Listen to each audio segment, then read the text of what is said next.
Almost forgot to unmute myself. That would have been horrible. But welcome, everyone, to Cocolata's Strange Trip. Original name, not really.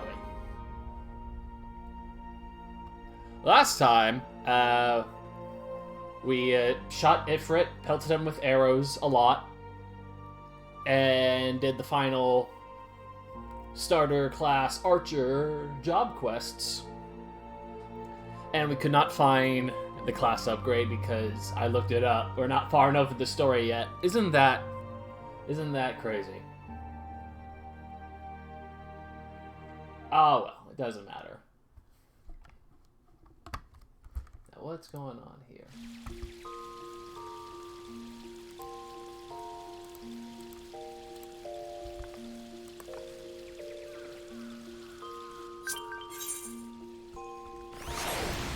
Oh, that's not good. I'm having technical difficulties here. I'll be right with you.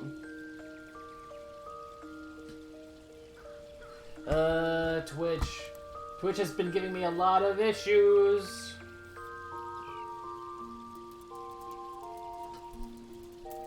You might be in the know about it. It's been kind of whack. There we go. We got it back. So, what do we do now? We'll go back to Thaumaturge. And before we do more of those crazy job quest lines, we're gonna push the story a bit. Ah, shoot! I forgot! Birds!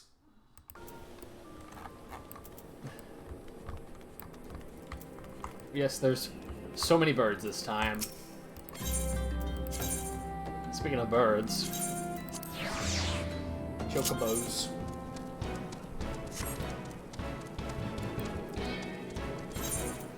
You know, I have these tickets to just teleport there. I don't have to ride the chocobos, but I want to ride the chocobo.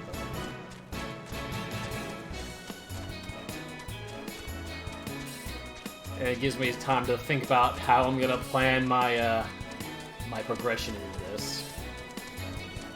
I don't even remember why I'm doing this again. I am... Oh, that's right. It's time to join a grand company, I believe. I don't remember if that's how far we've gotten, but you'll find out soon enough. You know what's coming on if you know this game. If you don't know this game, that's... Well, you're gonna find out eventually.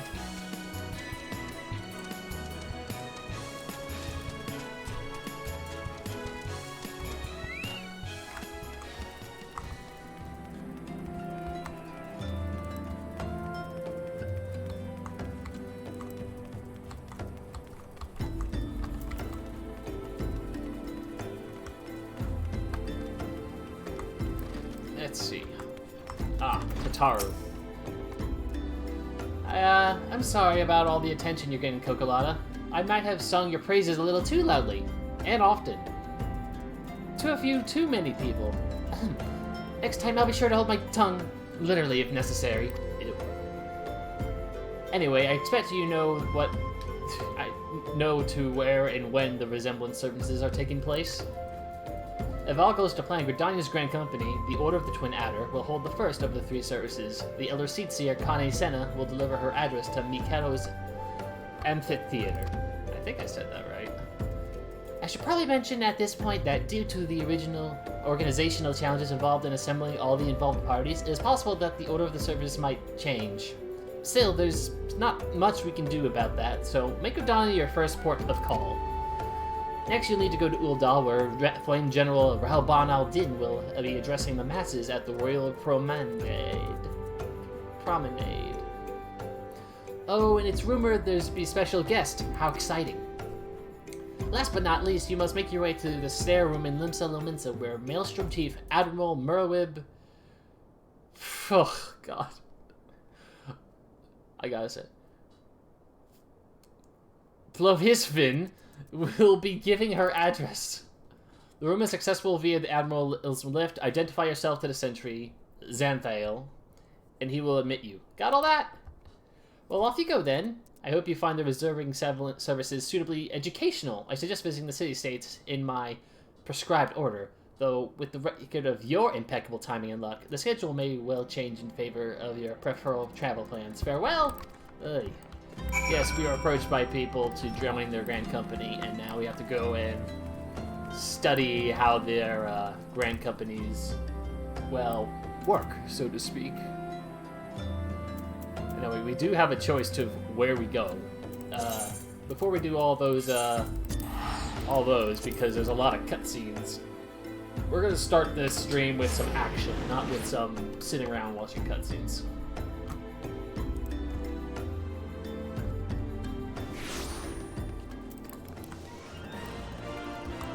I could just teleport then. We go to the thaumaturgist today. Can't exactly remember what level the last one was. We basically showed that thaumaturges are more than just shoot then run away. We can be brave little things. Is that right, Kokobuki? These are my people. Right. I just have a feeling... Not that guy, but everyone else. It's just like, even among other Lalafels, these are my kind of people. Yes, this is the last one. So we're getting to the good stuff. Fortune has favored us, Cocolata. Kokobushi has spotted at Vesper Bay. What? I was just there! We cannot let this opportunity pass us by. Head there with all due haste, and with you. Take these descriptions of my brother's likeness and more Moe's mannerisms. Relay this information to some of the local residents and see what you can find. Well, since I didn't waste this last time, I guess that gives me an excuse to use it now.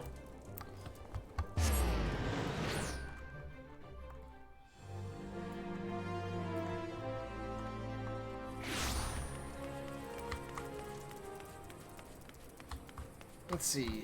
Question the locals. Oh, there's a questionable local. Let's question them. Something I can do for you, stranger. Now that you mention, I did see a fellow who matches this description. He was watching the ferries come in with more than a passing interest, looking to hire some adventurers for some such, I reckon. Alright, I need to find 3 more. Perhaps they're in the doors. Where's this one? Welcome to the Piss Spicy, love. What can I get you? Ah, information, is it? Ah, that little bloke was here, bringing our blush to all the young and maidens. Cheeks. What he lacked in height, he certainly made up in boldness. That more than one lass in his army did. Oh my god.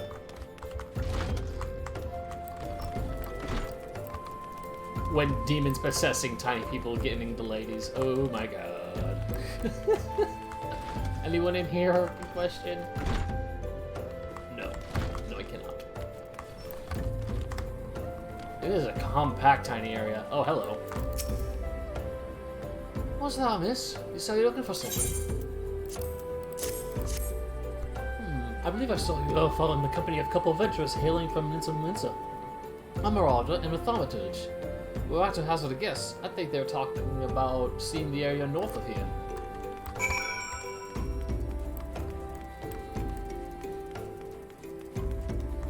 Hello, Kokobuki. So Mormo has chosen this as their new hunting ground. The maiden seduced by the succubus will be prepared as a vessel to hold her fully restored power. I fear they will already have been slain. As for the adventurers, I think you can imagine that Mormo intends for the thaumaturge. We must find and warn those unwitting Luminsons before the Void Sun strikes again. You were told that they might be headed north, yes? It would be best for you to follow suit.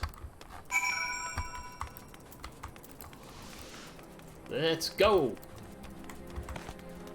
I'm not going to allow anyone to be... I don't know what exactly you call what that demon does. Just draining of ether.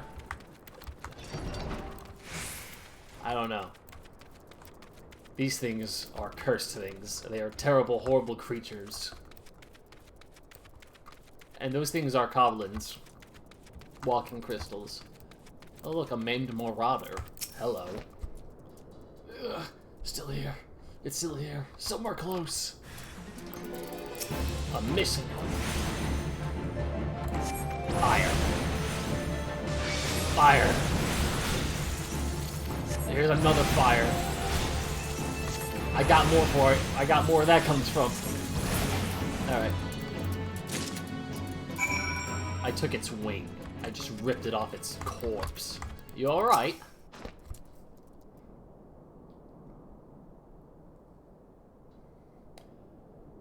Methinks, lass. Ah, me head.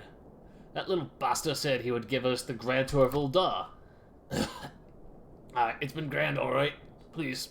He took me mate further north. I think it was munsung about Moondrip. Cocolata, what has befallen? I sense the presence of void scent, but it appears you have things well in hand. Mormo is Moondrip in Moondrip, a fitting place for a battle to come. It is time to finish this, my brothers. Kokobusi will be a slave to that fiend no longer.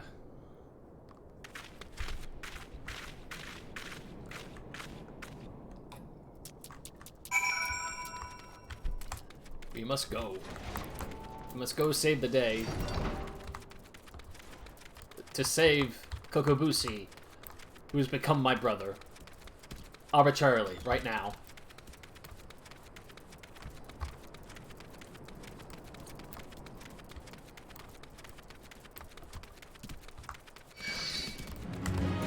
Bug? Not now! Stop bugging me. These things are so big for me! They're big before when I played other characters, but they're even bigger! Alright. Let's do it. Oh, I'm supposed to be reading this! Though after lecturing for so long, a thaumaturge should avoid such threats. I yet hold doubts as to whether such a direct conflict is the correct path. Cocolata, in your experience, what do you consider to be a thaumaturge's greatest strength? I don't even know what introspection means. I'm being dumb at the moment. Overwhelming destructive might! Yes. There are none who can match our prosperity in fiery ruin. We need not run from danger, but employ our unrivaled powers to insert all that seek to do us harm. I am decided. My fate awaits me. I have faith that no matter what becomes of me, you shall succeed in destroying Mormo, ending her threat to this realm. Let's do it.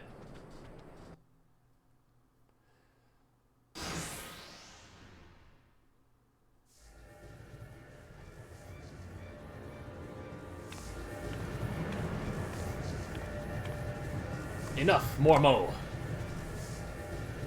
If it isn't the others of the cowardly Thaumaturge brothers. I thought you were busy whimpering under your bed, wishing that I'd just disappear.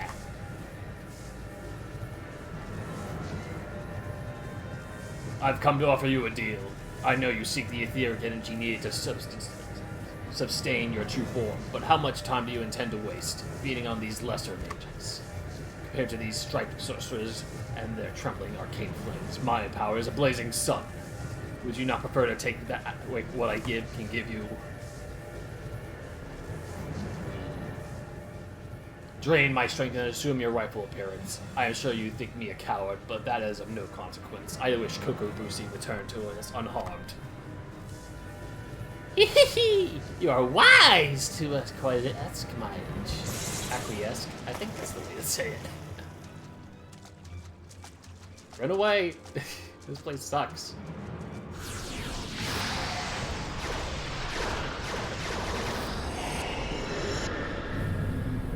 Aw, man.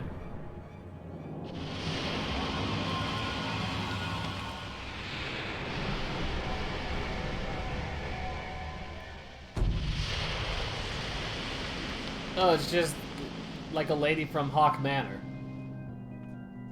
Have we done that dungeon yet? Crap, I forgot.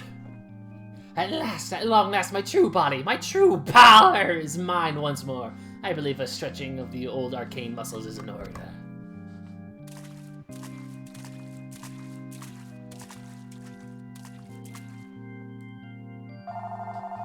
Phone! No! What do you want? No, I don't know you. Go away. Oh no, you don't, Lloyd-sen. We won't let you leave here alive.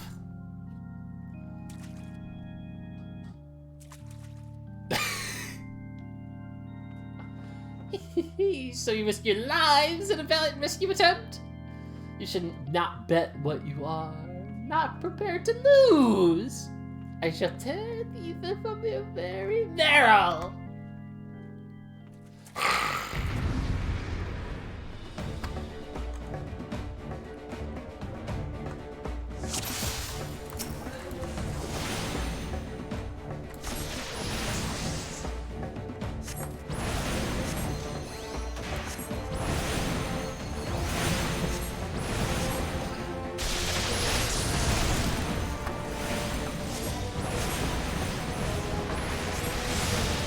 Yes.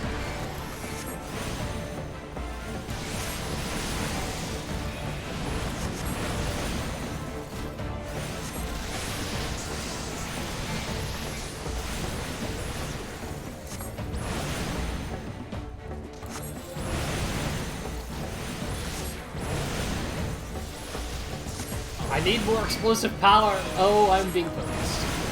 Maybe I should have less explosive power.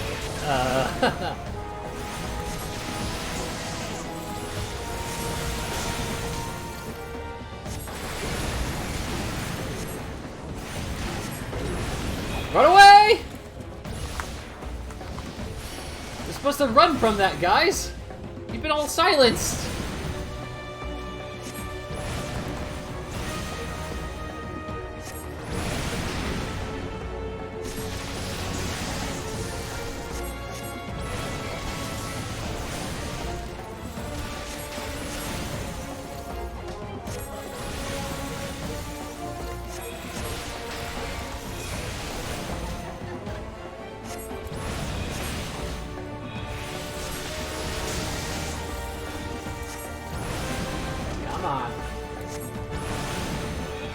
Gotta focus that MP gauge. I am doing too much damage.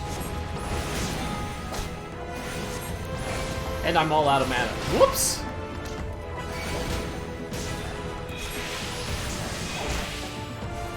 Void Call? Oh, come on!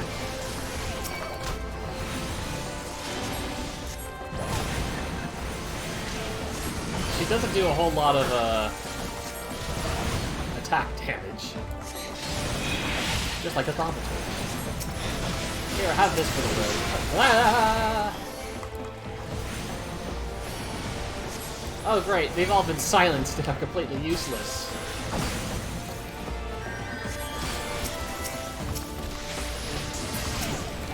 It's not my target I wanted.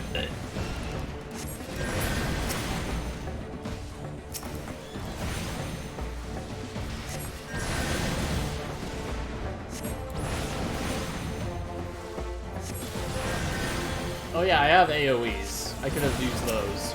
It doesn't matter.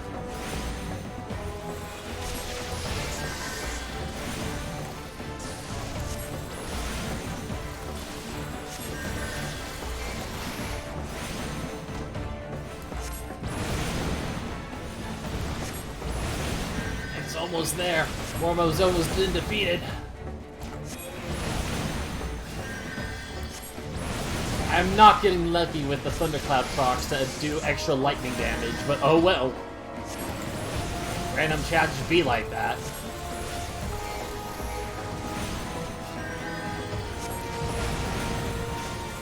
It seems you have no more tricks up your sleeve. There's the Thundercloud proc. I got a second one. Oh. This is my ultimate power right here.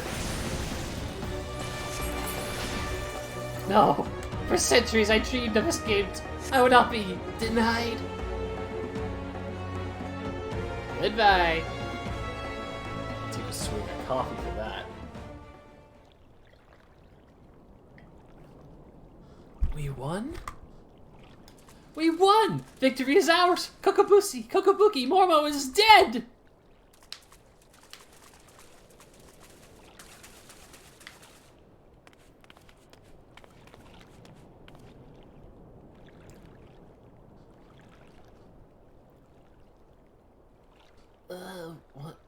am I? Thank Thaw you're awake, Kokobuki. Kokobusi has returned to us! Our sibling has yet to stir from his somnolent stupor. Buki?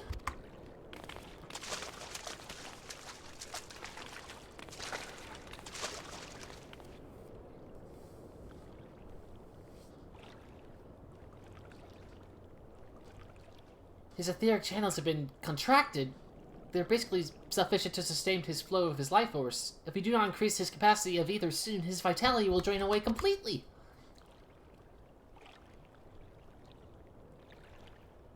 You have a cell for that?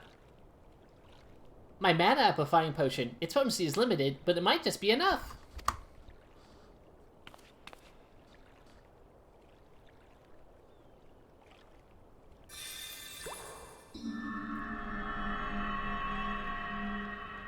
Just one drip and it does that? That's some good stuff.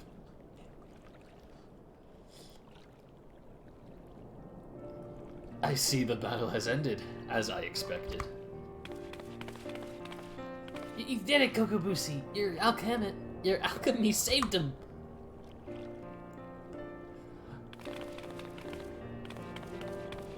And we would not have prevailed without you, Cocolata.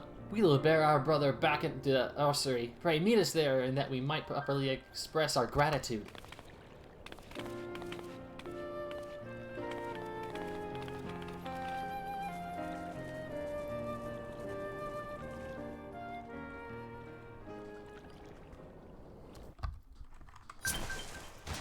Ah! Giant! Ah, more giants! I'm surrounded by giants, help! I don't want to go there. Screw this place.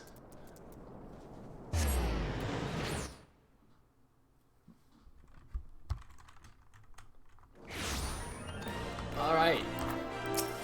It's time to close off the Thaumaturge questline.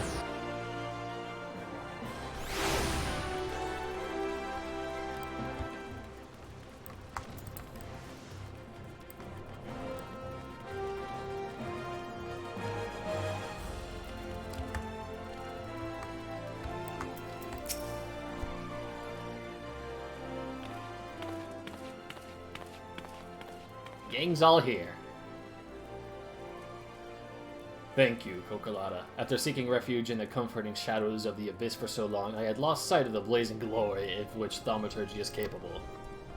The raw power and audacity of your magecraft has freed my brothers and me from our self-imposed cowardice. Yeah! Uh-huh. Yay! I thought himself and his figures at my throat, but the sensation of hard-won supremacy is strangely satisfying. As for you, Kokobusi, you are our brother and our respected colleague. I hope you never again underestimate the precious power you wield. Cocolata, you have exceeded all my expectations. In recognition of your outstanding growth as a thaumaturge, I shall impart to you one of the guild's most closely guarded techniques. Mana Ward. It is an offensive weaving of energies that blunts the force of any attack made against you. I am sure you can understand why we do not teach this secret to every hedge wizard who chooses to join our ranks. Now that you have experienced the deadliest threats, and the joy that comes with their obliteration, I am certain you are eager to explore just how deep you might descend into the chasm of thaumaturgy. May your struggles bring wisdom, and your wisdom bring courage. I, for one, look forward to hearing of your future thaumaturgical endeavors. You got it. When we get a whole gear set. No, we don't. I can only choose one. Which one's the best? It's like 17 to 31. That's pretty good. Also 17 to 31. That's pretty good. It's 26. That's less good. So it's either the pants or the robe. Take the pants. I need actual pants, please.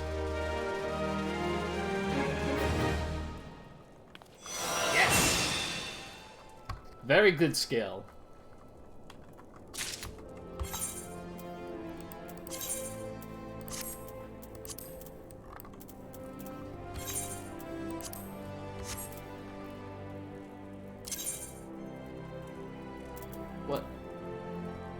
pants go? I just picked the pants. I have to be 31? What? Oh my god. Well, I got a new stick. That's nice. And Man Award. Where do I put this? Creates a barrier for that nullifies damage, totaling up to 30% of maximum HP for 20 seconds. That's a really good move. I probably don't have to explain why, especially for how fragile the Thaumaturge is. Although they don't have a whole lot of health to begin with, so it's good that it's a very high percentage in terms of mitigating damage. Either way, we got some cutscenes to watch. Very good cutscenes, I'd say.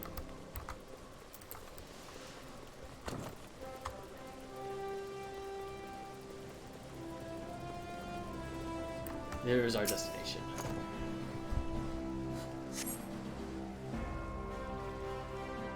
Remembrance Ceremony. Go!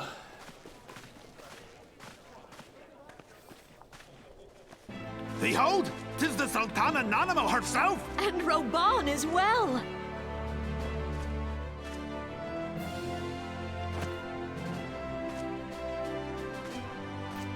Hark you, souls of flame, drawn to the bosom of the desert, where the fire burns brightest and shall rage forevermore! I should put this on auto-talk. Hurrah! Roban! Where since antiquity, under the sage and judicious rule of the Ul dynasty, we have wrought sand into gold. Where by the grace and glory of Naldal have our brave sons and daughters flourished and prospered. I speak of Ul'dah!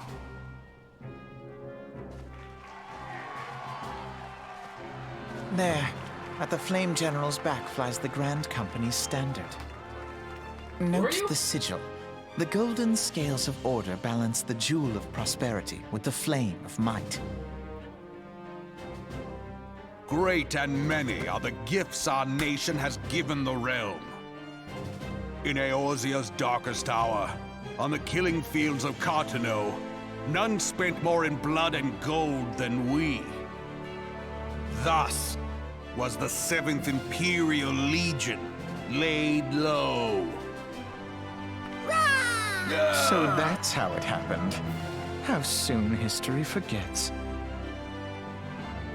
Yet many left our gates, never to return. Let us pray for our absent brothers and sisters, that they might know happiness in the great beyond, as Thal's honored guests. If the fates were fair, the price we paid that day would have bought us victory. Alas, they are not. And now, but 5 years into this 7th Umbral era, the spirit of sacrifice which granted us our strength is all but dead. Look around you. What do you see? A people divided, downtrodden, and enthralled. Where are the merciful alms of the rich? Where is the just steel of the righteous? I ask you, is this the great nation our brothers and sisters gave their lives to save? You who call this living, dishonor the name of the immortal flames. It is but a slow death. Our enemies surround us. The savage hordes of the Amalja wait beside our roads, strangling the lifelines of trade. Meanwhile, the Garleans make mock of our borders and despoil our land of its natural wealth. We stand on a precipice, yet we do not act. Whether trader or soldier, monetarist or royalist, all must recognize that a divided Ul'dah stands to fall. Victory and fortune walk hand in hand. Ye who seek glory and wealth, look not to what little you can snatch from your neighbor, but to the boundless wealth of the world beyond. Now is the time to unite. Now is the time to ride forth.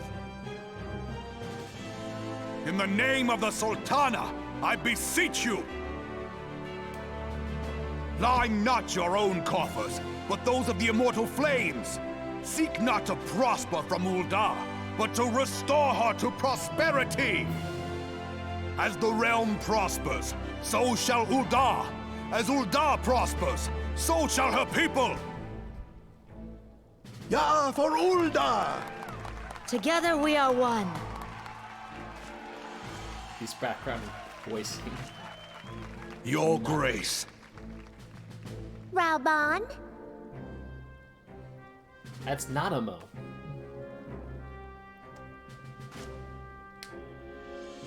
People of Ul'dah, I, Nanamo, 17th in the line of Ul, address you. Much has been made of the wealth of Ul'dah. Yet those who measure that wealth in coins and carats are gravely deceived. For the true wealth of Ul'dah lies in the health, happiness, and hopes of her people. Beloved subjects, I bid you raise aloft the torch of Ul'dah, that her flames might serve as a beacon for all Eorzea to see.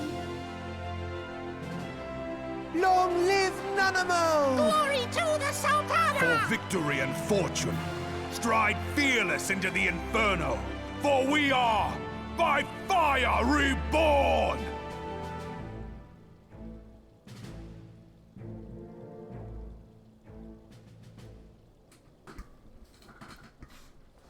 Forsooth! The time is now! If you'll permit me, Alfie No, Alpha and my sister, Alize, at your service. Alize, I saw at a glance that you were a fellow traveler. fellow. You might call us students of history, sampling the realm's remembrances in pursuit of enlightenment. History. Students.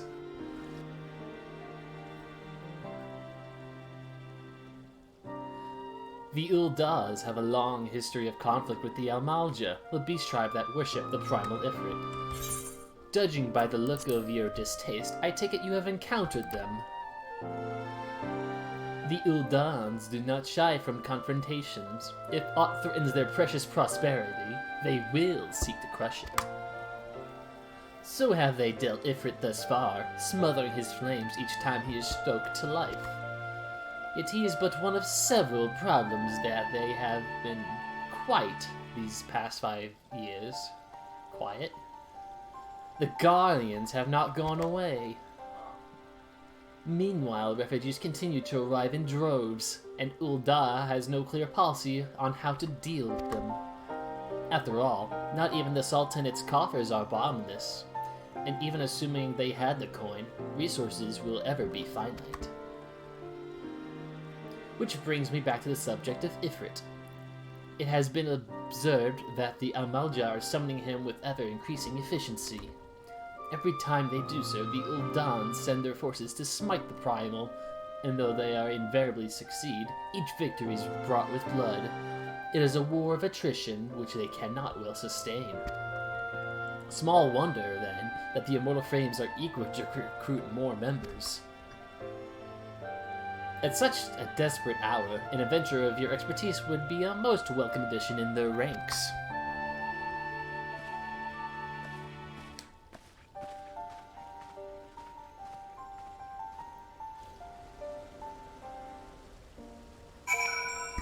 Okay, bye. Not even a proper farewell. Guess we'll go to Gridania next, which I can go to free. Free of charge, I will teleport there. Huzzah!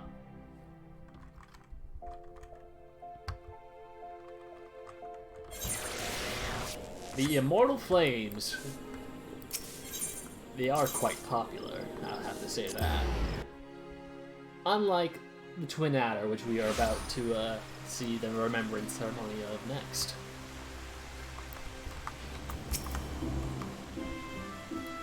So, let's take a look.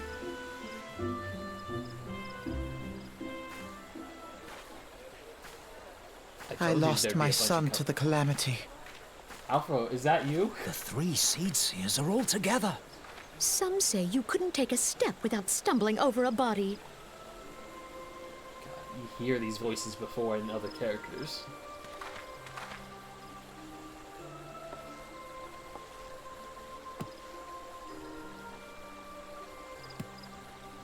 Our forebears were once strangers in the Twelveswood.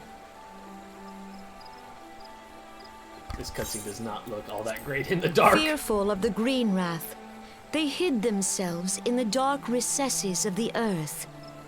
Yet they dreamed of basking in the dappled sunlight of the forest. Through great effort, they proved their worth to the elementals, and were granted a place beneath the boughs.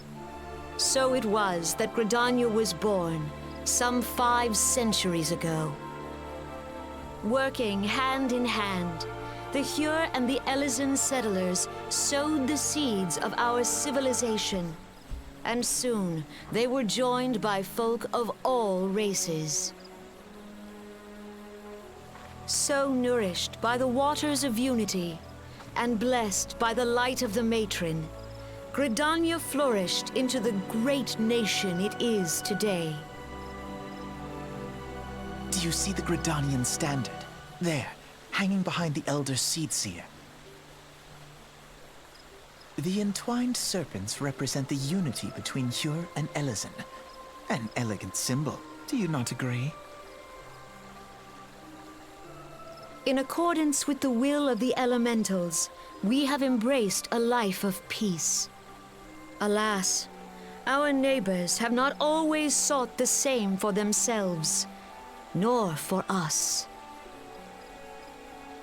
Though we Gridanians have no love for war, we have still less for those who would threaten our way of life. Ever have we fought to protect the sanctity of the Twelveswood. When the Garlean Empire brought its war of conquest to Eorzea, we rallied under the noble standard of the Twin Adder that we might push back the encroaching darkness. And it was we who prepared the ground for the reformation of the Eorzean Alliance, that all the peoples of this realm might stand united against the common threat.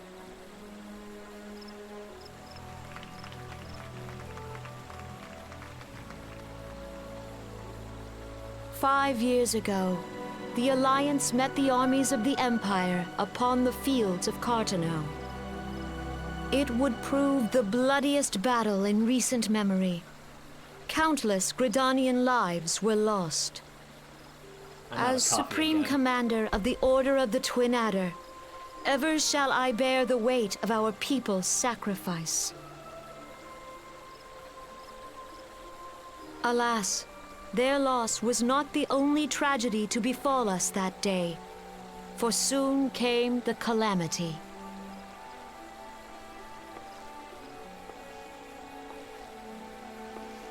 The scars borne by our forest are a constant reminder of its violence. Our lives have been irrevocably changed, each waking hour a struggle to survive. Driven to desperation, some among us have strayed from the path of righteousness, resorting to banditry, poaching, and other unconscionable deeds. To compound our woes, the Ixal have returned in force, emboldened by our suffering. They test our defenses nigh without cease, and prey upon the vulnerable. So beleaguered from within and without, it is of little wonder that our unity now falters. Dark times are upon us. Time was a man could walk the high roads without fear. I could not understand anything the On background this character day, said. 5 years ago, countless Eorzeans laid down their lives that we might behold another dawn. Please join with me in honoring their memory.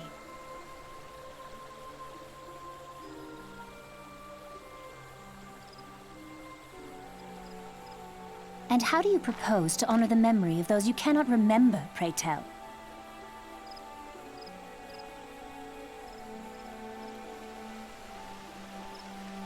forgetting about her old voice. The destruction wrought by the calamity was indiscriminate.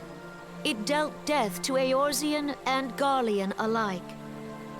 Yet while we have labored to rebuild our homes, to rebuild our lives, the Empire has set about raising steel fortresses here in the Twelveswood.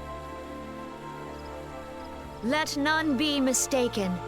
The Garleans remain the greatest threat to our survival. If we are to stand against them, we must remember what it is to be united. Our many troubles blind us to the woes of our fellow man. Thence is harmony lost. Yet harmony is the founding principle of Gridania. We are gathered here to honor the fallen. Let them be honored not only in word and thought, but through concerted action. I bid you join hands with me once more beneath the Twin Adder's standard. And together, let us heal the forest's wounds, that our progeny might live in harmony beneath these ancient boughs. For serenity, purity, and sanctity. We must think of the children! Woods will be done! It's up to us to protect the For forest! the elementals! Just the way that line was said, I just couldn't handle.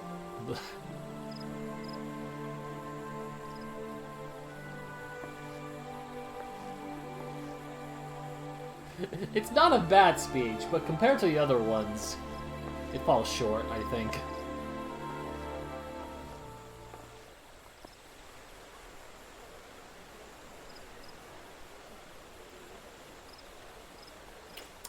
Hello again.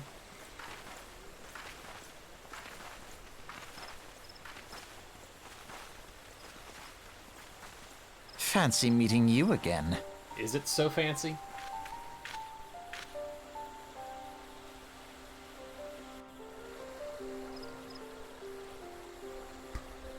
Back to voiceless. The Gridanians are unfortunate enough to have contested with two beast tribes. The Ixal are unquestionably the more troublesome, being of a naturally warlike disposition and wont to summon their bloodthirsty primal Garuda. The Sylphs, by contrast, are peaceful in nature, being mischievous rather than malevolent, and have long been on friendly terms with the Gridanians, until recently at least.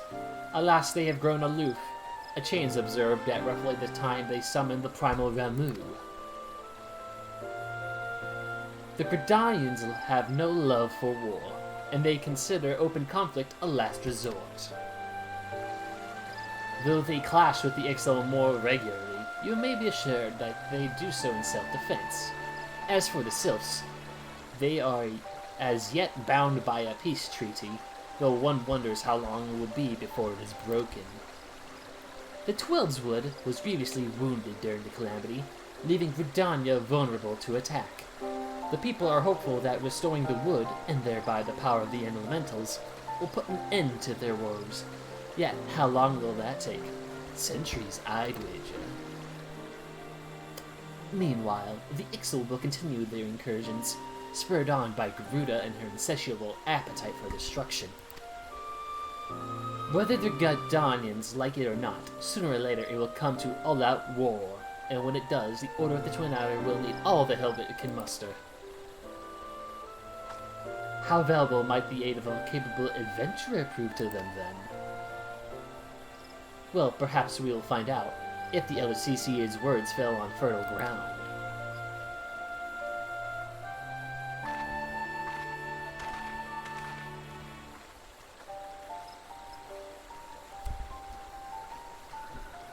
Alright, we got one more place to check out.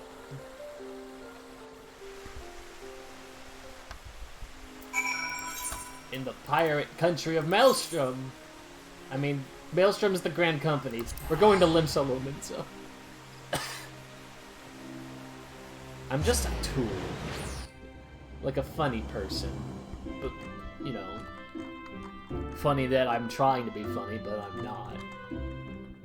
That's not how that works. Yeah, humor subjective.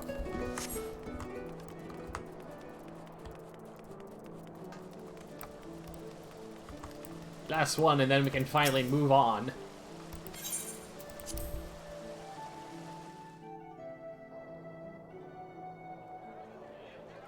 The Garleans are another matter altogether. So much for our alliance. It's sunk beyond the seabed.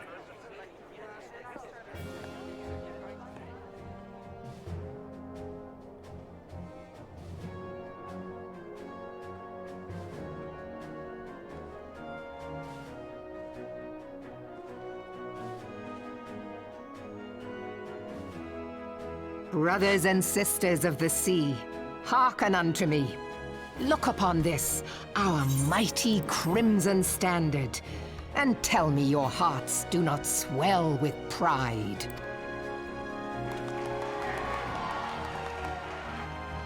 "700 summers have come and gone since our forefathers first ran aground in this fertile bay. In that time, guided by the Mother of Oceans, Limsa Lominsa has grown from humble fishing village to uncontested ruler of the 5 seas and beyond. Ah, yeah, ah, ha, yeah, ha. Oh my god. Did you look as the Admiral bid you? It is a rather stirring standard, I must say. The crimson field is meant to signify the blood of fallen crewmates, while the black longship represents a pirate vessel. When the Garlean Empire marched upon Eorzea, we assembled beneath the Maelstrom Standard, and our Grand Company was reborn. All answered the call, from the Knights of the Barracuda to Hilthier's bloody executioners, and together we met our would-be conquerors upon the field of Cartano. That day, the world bore witness to the united strength of Limsa Lominsa. I swear to you, no army ever fought harder or with more courage, yet many of ours did not survive. Join me now in remembering those who fought in the name of freedom and fell. May their souls be returned to the sea.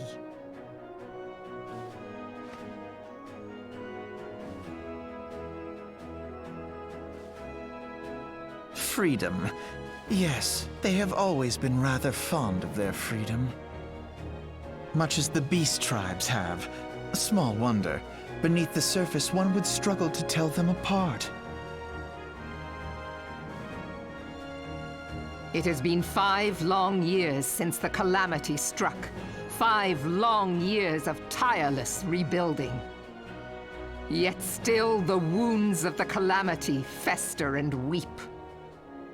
But when I stand atop the mizzenmast and gaze out upon our battered and broken vessel, I see an undying spirit. Did we not build all this from the wreck of the Galadian all those centuries ago? Shall we not do so again? Yet there are those who would see this ship of ours sink beneath the waves of the restless Rotano. The Sahagin creep ashore seeking blood for their accursed god. Those fishback The Sahagin bastards. have risen? While the mines of Ogomero spew forth kobolds who push ever south, despoiling our lands as they go.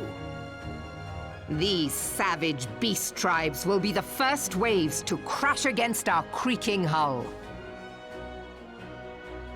And behind them swells the grim tide of the Garlean Empire. Even now the curs fly their flags within our borders. Doubt not, but that they will be upon us ere long.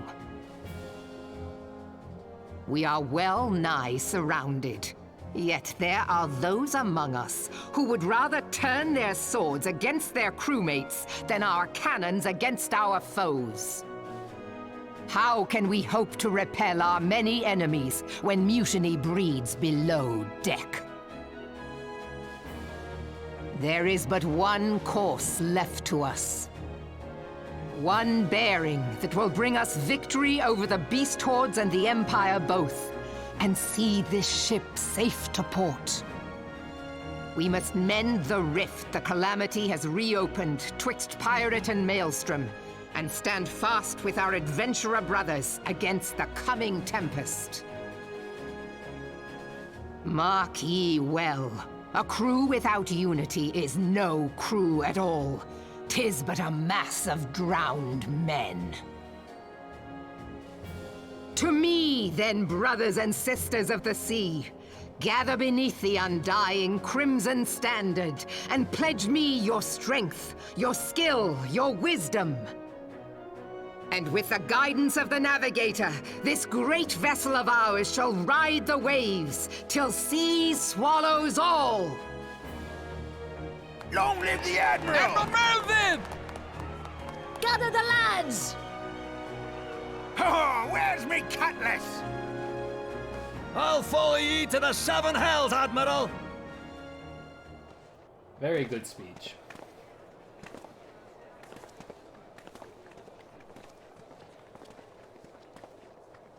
Fancy meeting you again. You've already said that.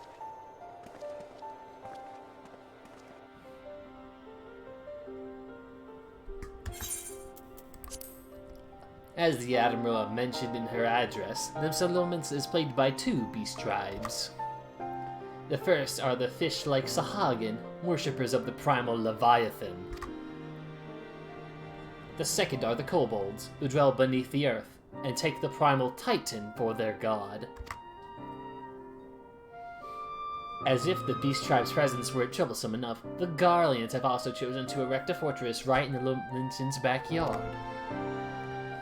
And that is to say naught of infernal strife. As a nation of pirates, there is no end to the blood feuds between various factions. And while they fight among themselves, the Garleans whet their blades and watch. If the Lumentons are to have any hope of withstanding the Empire, they must first resolve their own affairs. Differences must be set aside, and the primal threat dealt with once and for all. To this end, I expect they will soon take decisive action against the beast tribes. Mark my words, the Maelstrom Standard will be drenched a deeper shade of crimson ere long. That a capable adventurer like you would be a valuable addition to their crew is beyond question.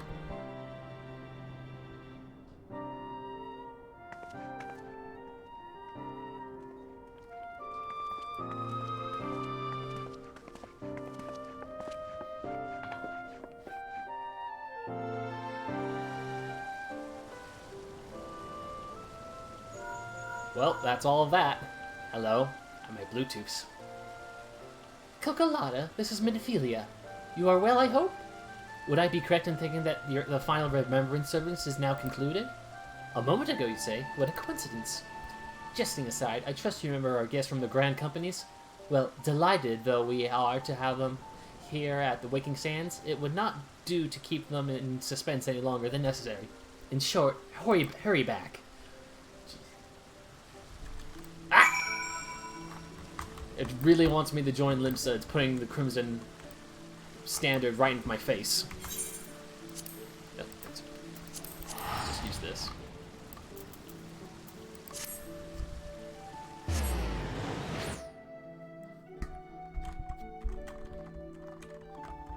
Yes, it's time to finally decide which Grand Company Cocolata will join. Will it be the Maelstrom, the Immortal Flames, or the Twin Adder? It doesn't really make a big difference.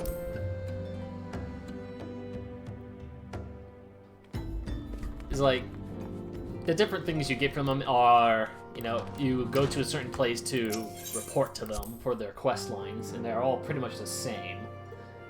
At the very least, you do, like, the same dungeons for them. And the first, like the quest line that follows after is also, like, just in the area that they are staying in. And what else? I guess you could also buy certain attire based on their company, which is pretty much, yeah, it's only like aesthetics for which Grand Company you choose. Welcome back, Cocolata, where the Grand Company leader's word is illuminating as you had hoped. Ishii-san is beset with problems. I trust you see now why your services are in such demand. Would that there were more of you, Cocolata. But you must be tired from your journey. Why don't you rest well and take a moment to reflect your decision? Once your mind is made up, pray give the Grand Company officers your answer.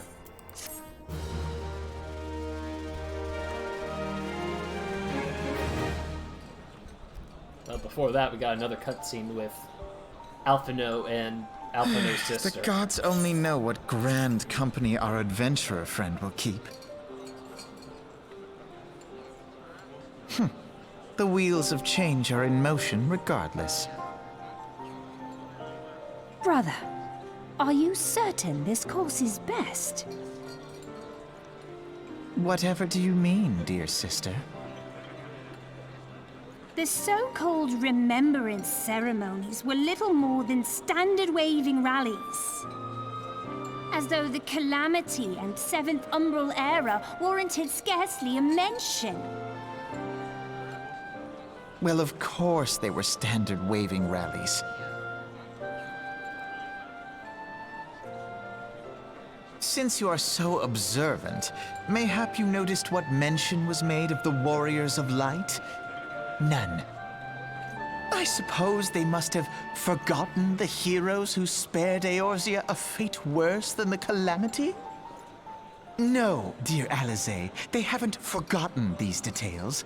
They have elected to omit them. Deep are the wounds the Calamity inflicted upon Eorzea. So deep, in fact, that the realm still bleeds. Needless to say, the beast tribes and their primals do little to alleviate the pain. So, the task of salving Eorzea's wounds falls to the scions of the Seventh Dawn, with a little help from our friends, the Grand Companies. Remembrance will yield no remedy. If our world is to heal, we must put the horrors of the Calamity behind us. Our grandfather would never entrust the fate of the realm to despots who rewrite history to their convenience.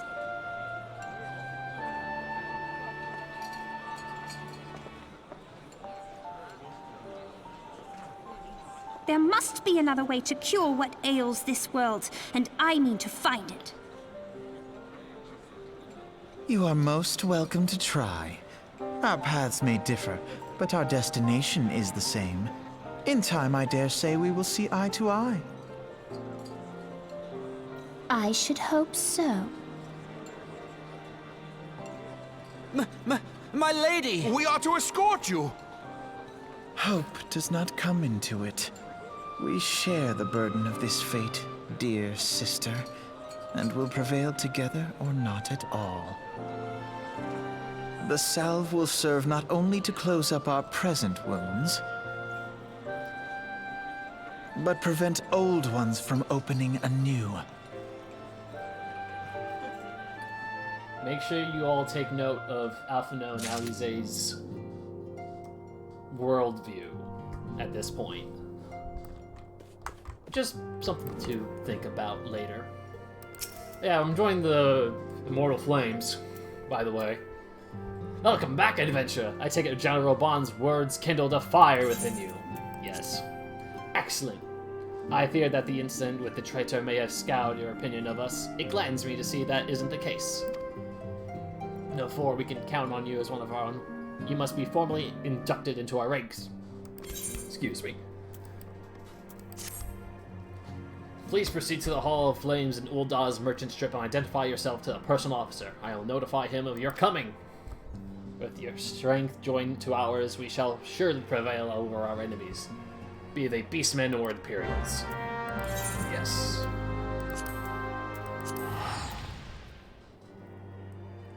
Quickly, to the Hall of Flames!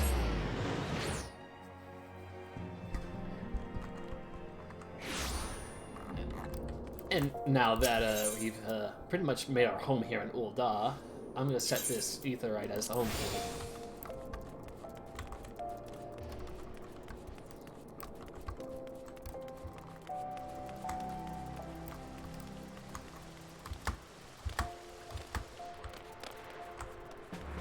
Here we are.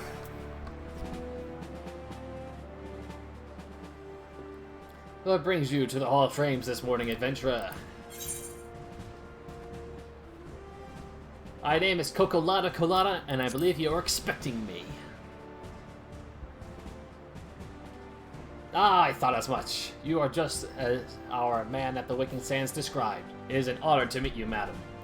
Now, in order to formalize your... Sir!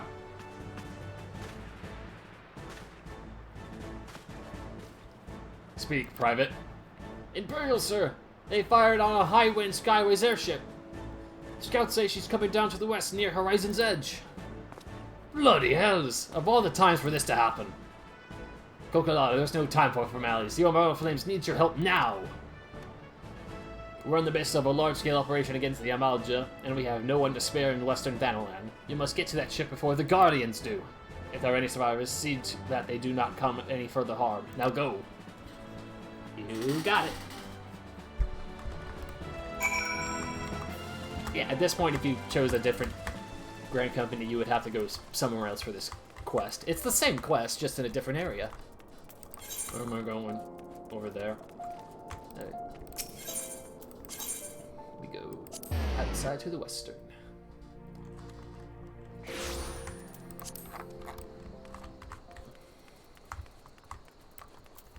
Alright, time to go save the day.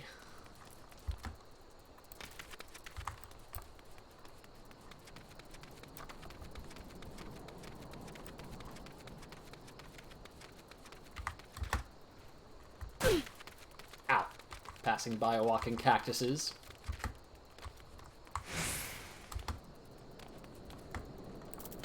Oh, if only there's some form of faster transport. Oh well, nothing doing at the moment. But soon. Soon.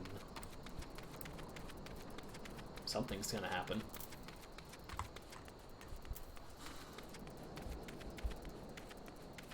Let's see. Let's cross this bridge. Oh look, there it is. Yo, look at fate. Now, but we need to go save them.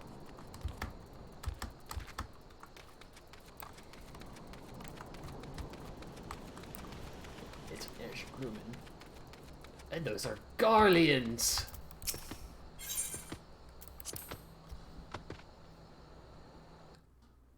Garlean soldiers.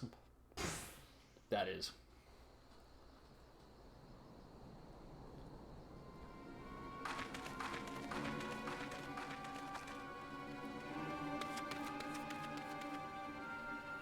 Hey, what's going on? Snap.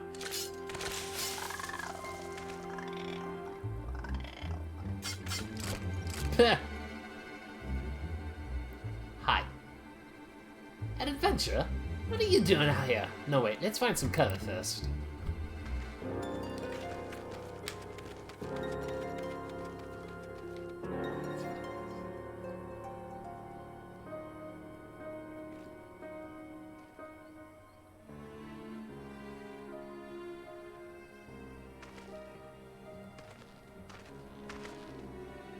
The Immortal Flame sent you? How do I know you're not an Imperial spy? You don't even have a uniform. I just joined. I'm not even formally joined. I was going to. Oh, hello. Reinforcements. That's good. You alright, sir? Our scouts reported the attack on your craft. We've come to rescue you. Cocolata, yes. Glad to have you with us.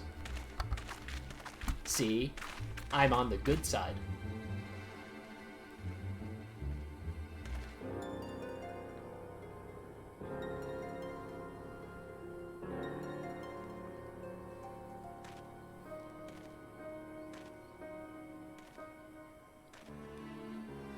I have not seen a craft of this design before. That traitor Garlon has been busy.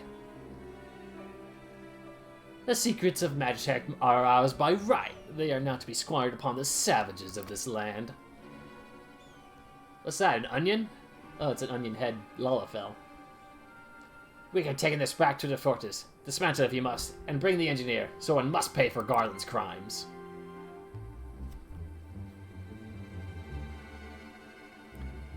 They mean to take the ship back to Castrum Meridianum, along with your friend.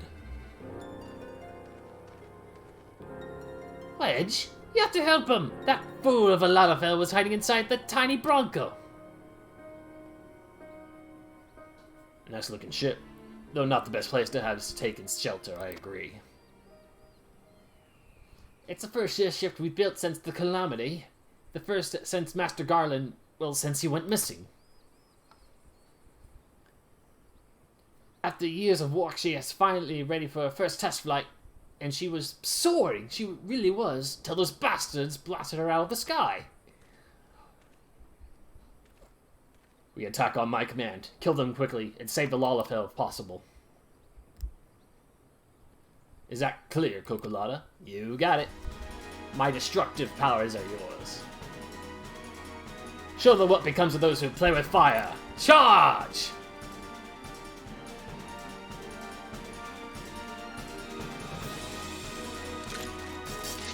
We're under attack! To arms!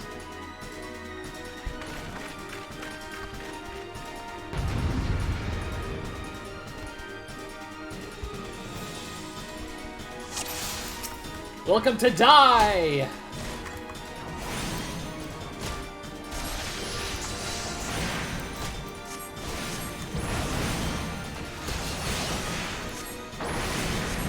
Fire costs so much mana!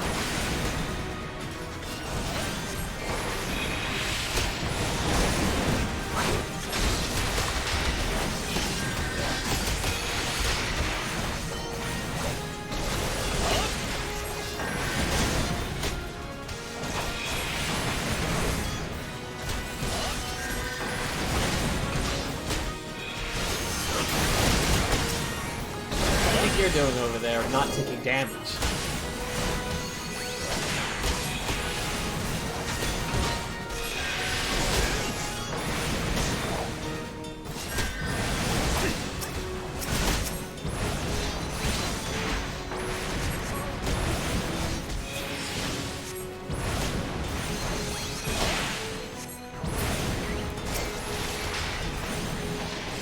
And what was that? Why was there a whistle? Oh, hello! Oh, and more reinforcements. Just great.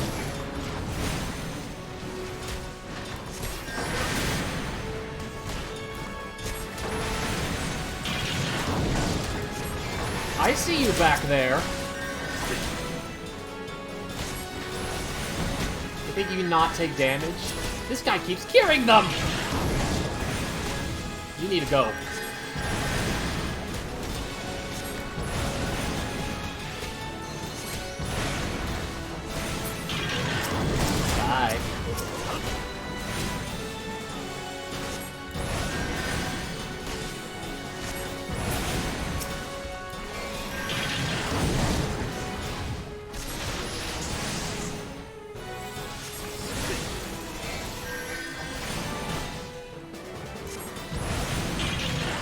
Time for you to perish. Please perish. What? Ow! Dang it. I've been level 6 at 24. I can't use Mana Ward unless I'm level 30.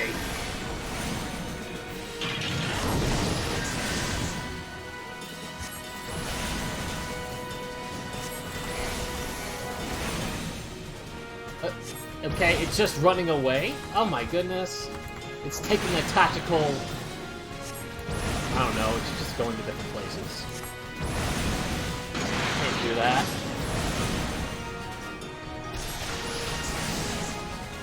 Hold still. Whoa! Okay, it decided to change its mind. Get back here!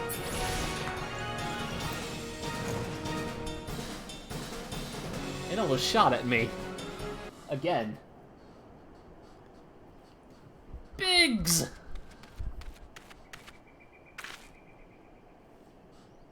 Wedge, you shouldn't have stayed with the ship. That was a close one. Too damn close. So, how's she look anyway?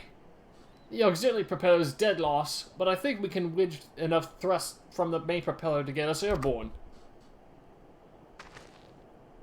A few minor modification, we should be able to fly the tiny Bronco home. The Imperials will come looking for their scouts, but we can defend this position until the engineers leave. You should go, Cocolata. You still have unfinished business to attend to at the Hall of Flames. You're not quite one of us yet, though anyone who'd seen you in action today would be forgiven for thinking otherwise. I just wanted to say sorry, you know, for calling you an Imperial spy and all that. Got that one wrong, didn't I? Seriously though, if it hadn't been for you and the Immortal Flame lads, we'd be chained up in a dungeon by now. I'm your dead friend, we both are. Wedge! Thank you, we're very grateful. Biggs and Wedge, everybody.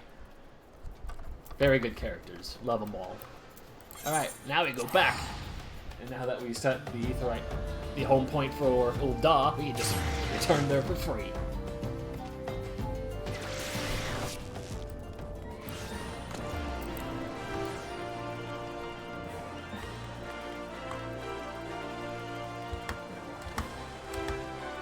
Make a nice shortcut here and finish the quest. Come back, Cocolata. Word of your deeds in the field reached me not long ago. Exemplary service. I can't talk. Rest assured that the Garland Ironworks engineers are fine. They are able to get their vessel back in the air before Imperial reinforcements arrive. Your willingness to assist us on short notice is to be commended. Clearly, your appreciation is well deserved. Now then, I believe we have some unfinished business. Shall we continue from where we left off and induct you into the Mortal Flames? Let's get this going.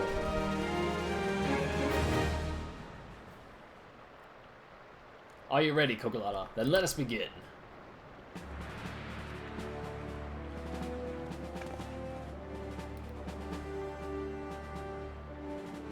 Cocolata, you stand poised to enter the Sacred Trust. The flames of Uldal burn bright, casting light where there is dark, and purging evil wheresoever it lurks. We are ever ready to meet the nation's enemies in battle, be they beastmen, Garleans, or worse. And at a word from Flame General Aban, we would gladly lay down our lives to maintain the peace and prosperity of Ul'dah. To join our ranks, you must forsake all other nations. Only then may you commit yourself to the fire and be reborn as an immortal flame. Burn as one of us, Cocolata, and together we shall chase the darkness from Ul'dah. Will you swear an oath to mark this occasion?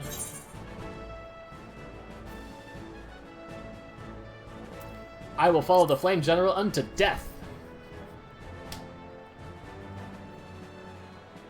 Ha! The Flame General would lead the van in every battle if he could. 'Twouldn't surprise me if you had the chance to fight by his side one day.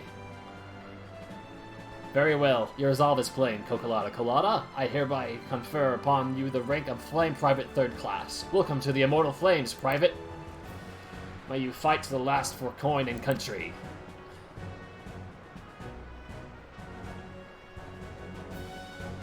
Yes, sir. Yo, I want that hat. I bet I can get that hat.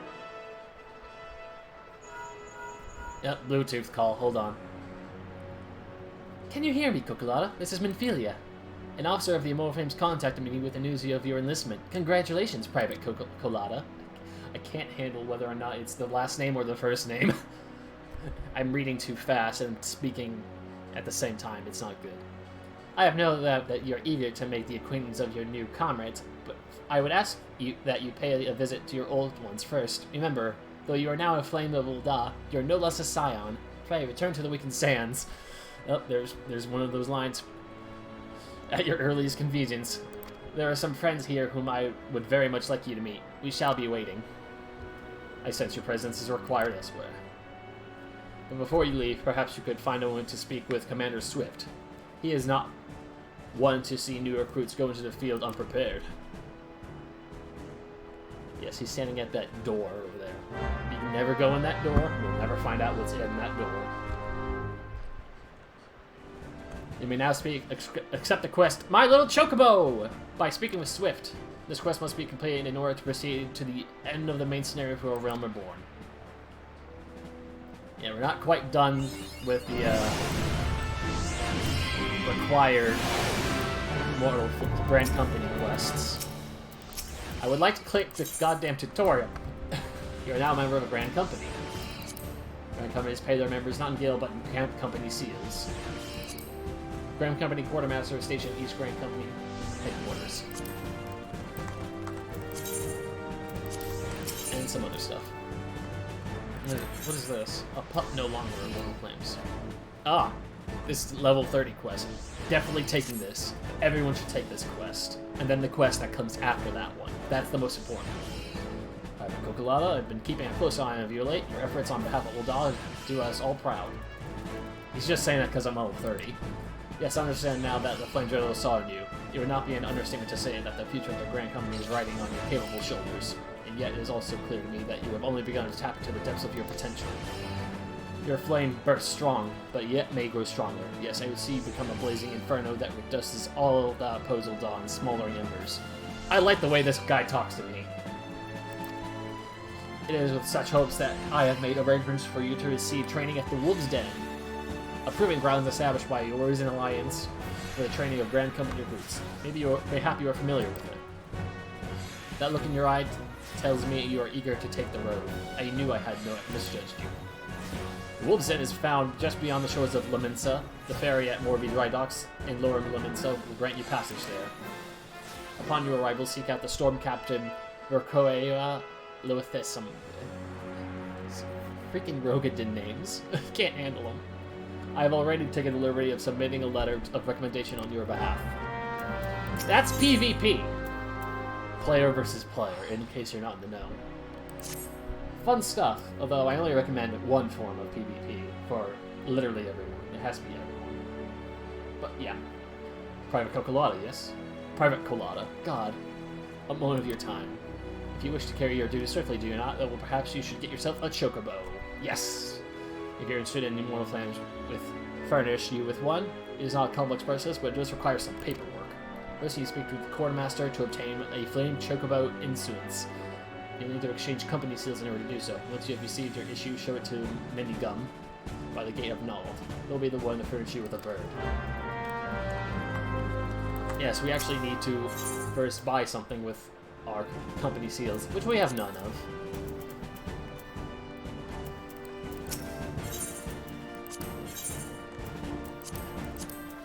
And there's no missions to supply us with.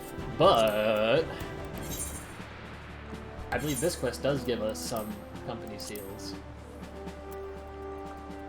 Well, going back, that would give us a much more amount.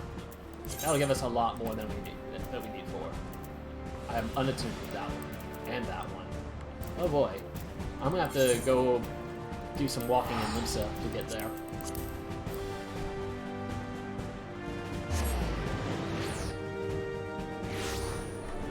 It's worth doing it, though. Do I have all the ether lights here? I do.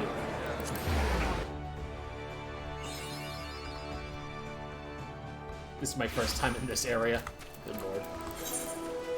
Either way, we have to go south. It sure is foggy here. With it being an island, the fog gets pretty thick.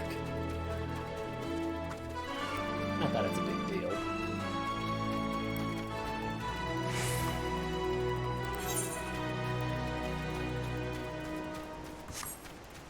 That is a big bat. That is a big bat. It's level 50.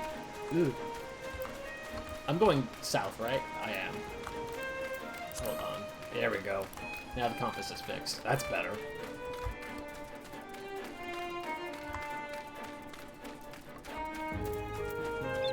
What does Manward even look like? Big old shield. Oh, I think one of the Coco brothers used it to aggro. I already forgot the Void Sense name, but That's what they use to tank it, basically. That is a good amount of time to block.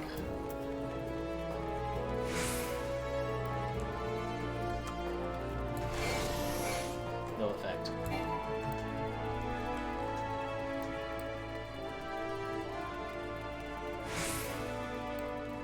So, I guess I should explain why this is so important to do this. First, you have to unlock PvP, and then later, you can unlock a form of PvP that you can do daily, and it'll give your character experience. You don't have to win the PvP match. It will give you more experience if you do, but just doing it will give you a nice chunk of it. What's really, really good about it is that you don't have to play as the class to level it up in PvP. You just have to queue for it as the one you're starting. Like, say, I want to level up my thaumaturge, but I only play the archer in this game mode.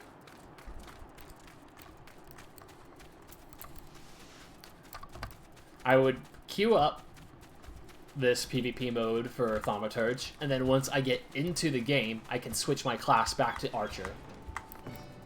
So I can play as my archer, but level up my thaumaturge. So it's really good. Especially since, in PvP, your moves are a bit different. There are some skills that you don't normally get, some skills you do get, and some skills that you don't get until, like, endgame levels. Like at level 80, and soon to be 90 once the next expansion comes out. This month, actually. So that's going to be interesting to change up. First of all, make sure to grab this while I'm phasing into the stone. I think this is the right one. Yes. I probably could have taken a boat here instead of having to walk, but it was a good time to explain that all stuff. So first we have to actually unlock it, and then we have to do another quest to unlock the game mode.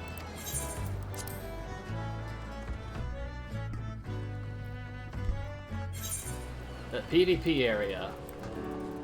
PvP duty involves battles fought against other players rather than in-game creatures. And once I get accepted into doing the PvP, my skill list here will change completely.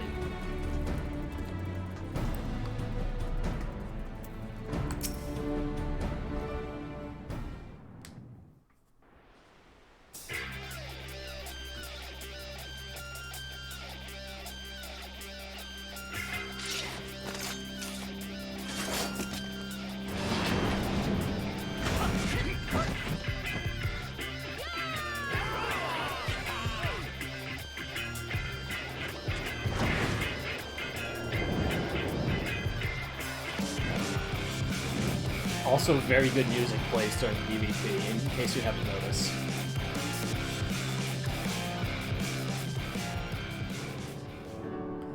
I don't recall seeing your ugly bug around here before. You see that swift Satan you?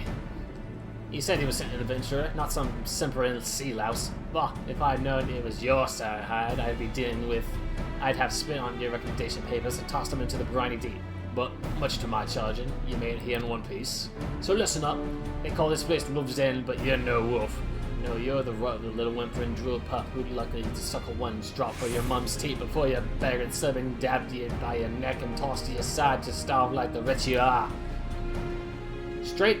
Stand up straight, maggot. This ain't no place for the faint and hot, and I give you sorry ass till sundown before you're home with your legs between your legs, crying for your mum. You're beyond help. But because I'm feeling so God's damn generous, I'll give it to you anyway. If you have a mind to learn something, come back and I'll beat into you as good and proper. Next time you show your ugly mug, I want to see fangs. Dismissed.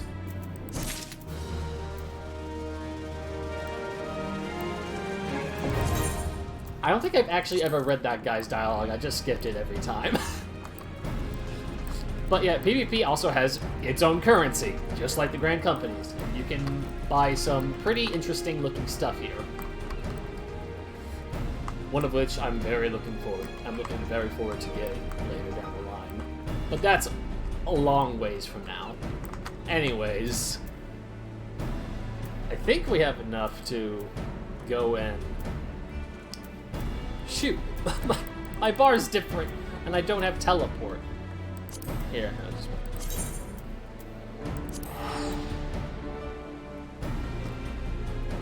We can actually go and get that chocobo now. Lots of prepping stuff before we can actually go and get our new job class upgraded.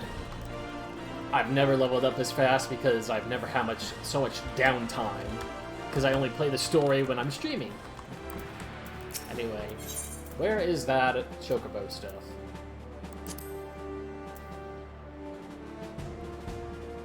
Chocobo insolence. There we go. They've got some armors here. Very cool.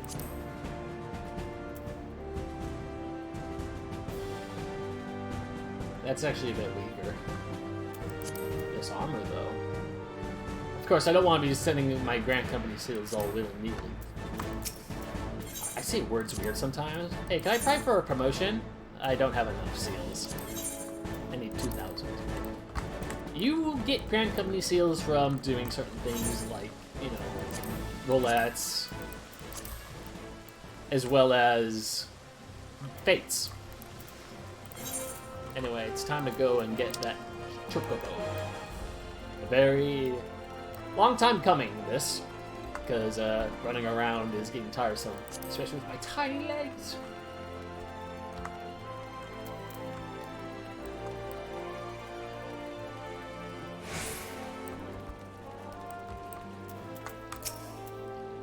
BB gun? What a bird you say? I'll need to see your flame chocobo influence. I don't even know if I'm saying that word right. Here you go. Give bird. Yes, everything appears to be in order. A moment, please. I'll be right back with your chocobo.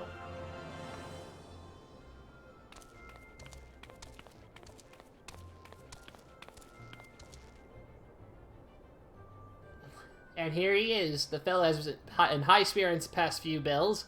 Must have sensed that his master was coming. Now then, to make it official, you'll want to give your noble steed a name. A name. Quack! Bird. What do I name? I actually haven't thought of this.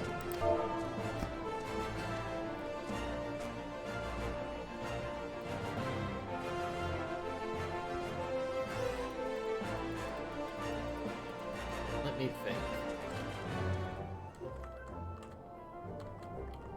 I will name you...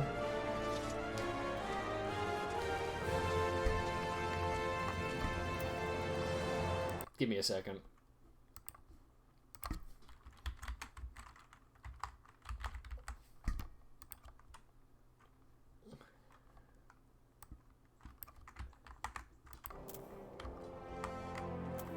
Wow, it doesn't... I was gonna put the little, like, squiggly line on top of the N. No, your name is Pina. Pina Colada. It doesn't... It won't take the squiggly line in, so it just became Pia.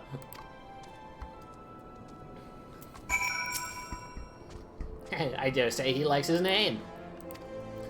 Here is your very own chocobo whistle. Simply blow into it and your feather friend will come bounding to your side. But do forgive him, he doesn't respond when summoned in crowded city areas or monster-infested lairs. Chocobos are stout-hearted creatures, but they have their limits. And lastly, it presents it with your Chocobo Rider's License, as is required by law. And that concludes all the formalities. I wish you and your Chocobo long years of fulfilling companionship. Yay! We finally unlocked mounts!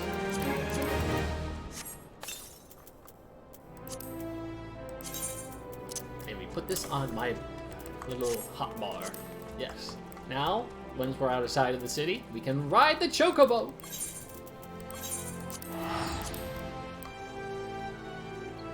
And for celebration, we shall ride to Vesper Bay from this area. Yay!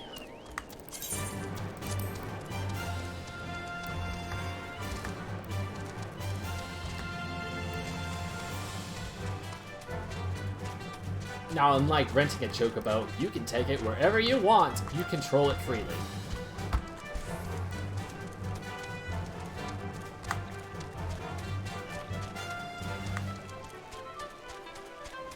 My little Pina. Pina colada.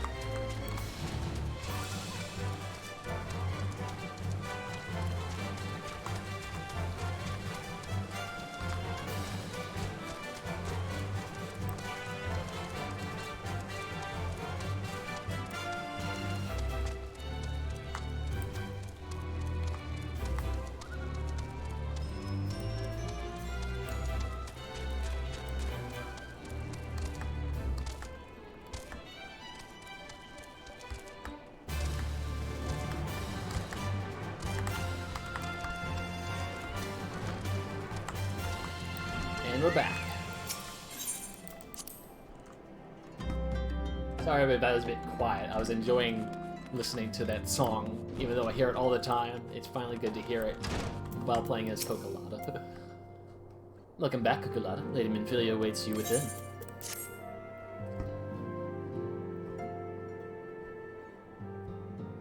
Welcome back. It seems you wasted no time putting your skills to work. How do I know? Why, the recruitment officer called me to regale me in the tale of your heroics. The pride in his voice was palpable. We Scions are truly fortunate to have you with us, Cocolata. Now, when we last spoke, I said that I wanted you to meet some friends, did I not? Well, I neglected to mention that you had already met. Tatari, please show them in. This way, sirs. Biggs and Wedge! Dynamic duo? Thanks again for getting us out of that mess. We owe you our lives. But I don't think we properly introduced ourselves. I'm Biggs. That's right, I spoiled their names early. And I'm... Godsman, spit out, will ye? We're just at your service. I am pleased to say that Biggs and Wedge will be staying with us for a while. Magitech-driven contraptions such as airships grow ever more vital to the city-states of Eorza. As a neutral party, it was judged that we Scions should serve as keepers of this technology. Of course, for this we needed the knowledge of experts, so we requested the assistance of Garland Ironworks, who very kindly sent us 2 of their finest engineers. Our happy family continues to grow. On behalf of the Scions, I bid you welcome to the Wakened Sands. Neat. Like every soul here, I love Eorzea, and I count myself blessed to have been given this chance to stand with you all and fight for the future of the realm. Never have I known such fulfillment, such happiness. Yay.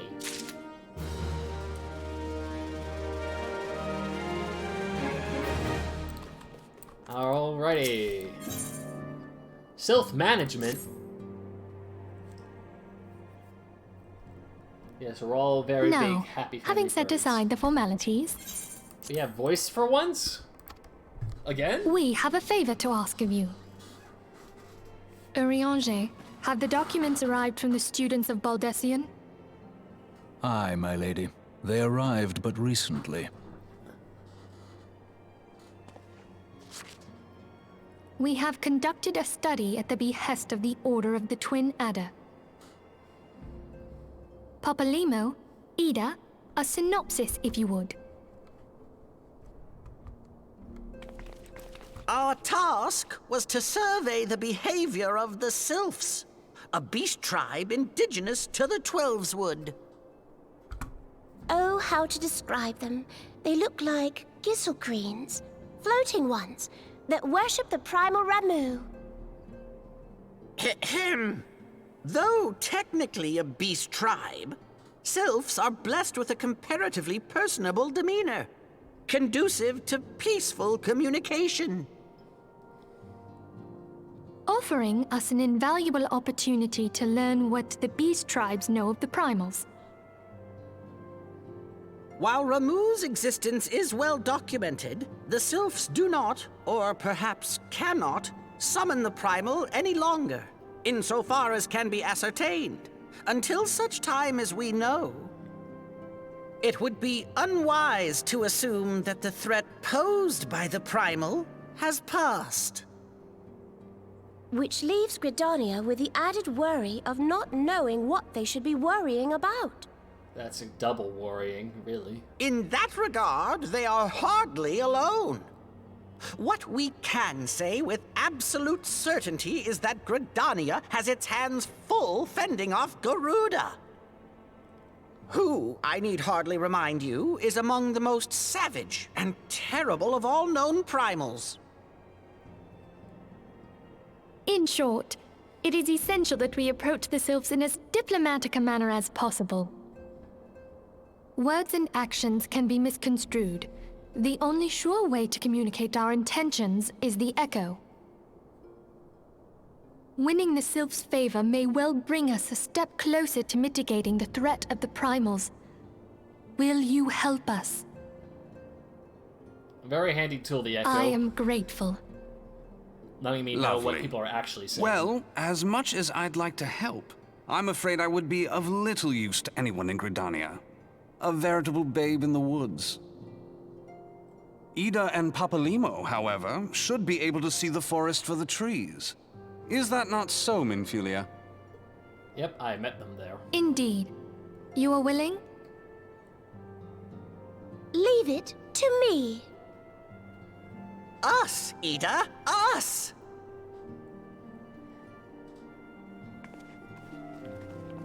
Ida, your pants are broken. Fix them.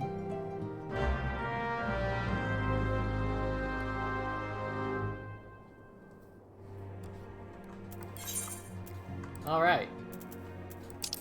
Before that, we have another recommended quest at Camp Tranquil. It's also in the 12's Wood area, so may as well do that while going through this quest.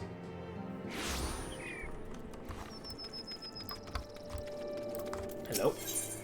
My feisty little chocobo.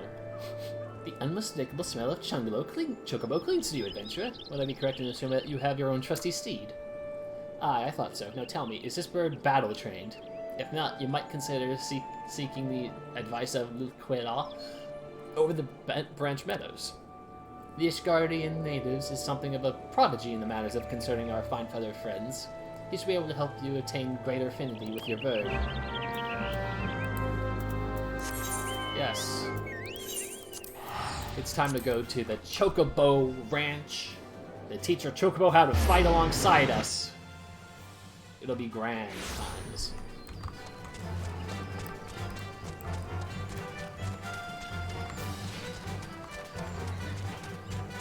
Also of note, the Chocobo you get to ride is sized for your character.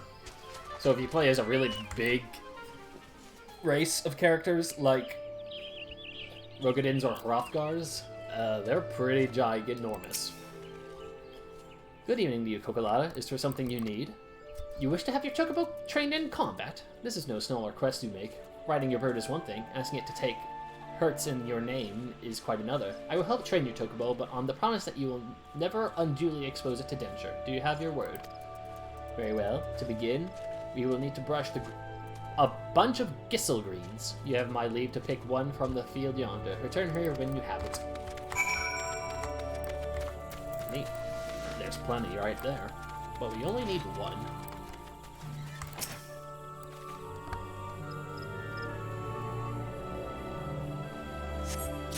Chocobos love Gisselgreens.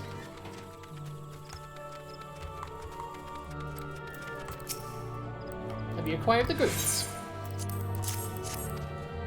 Superb, then we shall get straight to it. Doubtless you already know this, the Chocobos are hardly fond of Gisselgreens. They love the leafy vegetables so much, in fact, that they will completely forget their fears in the face of danger.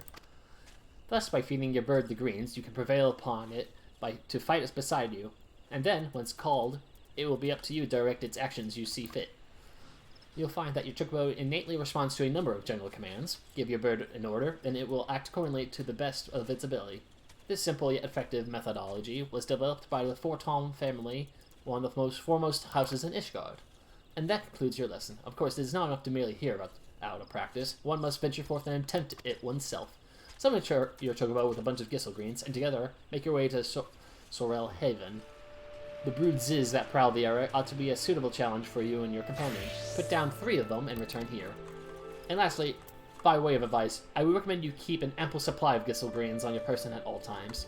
Our resident vendor will be able to provide you with such many as you can carry. Companion now available. Who actually sells them here? Is it you?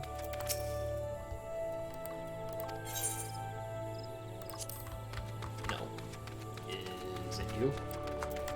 No, you seem to be a fighter then. It's vendor. You sell them? Who here gives the Gissel greens?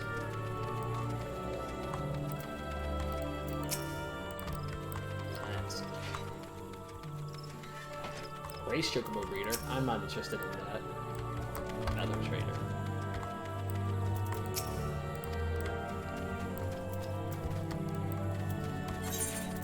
Well, anyway, we have 1 small green right here. It's probably the person that's actually at the farm. Maybe. Possibly. I'm not sure myself. Nope. Well, I do know where to buy them, just not in this area. Of course, we have to put this into practice.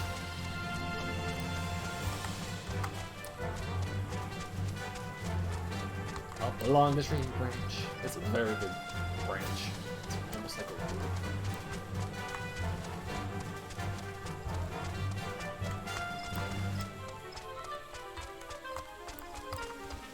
Alright. That's what we need to fight. Come forth. Pina Colada.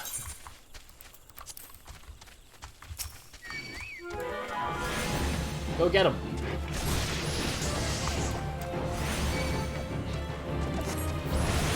Whoa, whoa, whoa, whoa. Oh my god, it was petrified. I can take him, don't worry. You alright? Put some buddies.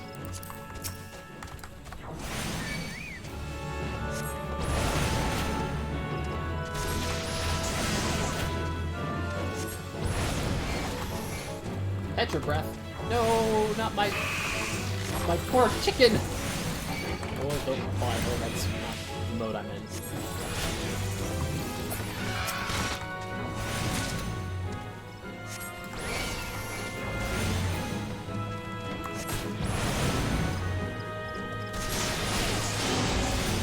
No, thank you.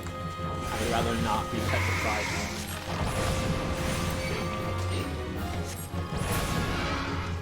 There we go. The deed is done. And our companion had a bit of a level up. We can now put skills into it. We could have it do healing, attacking, or defending. I personally recommend you start with healing. It'll help you out when you're doing solo play. And don't worry about jumping off while riding the chocobo. Even though the bird sounds like it's in pain, you're the one taking health.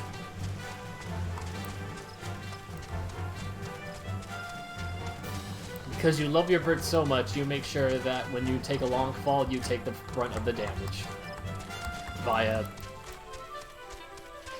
mechanic means.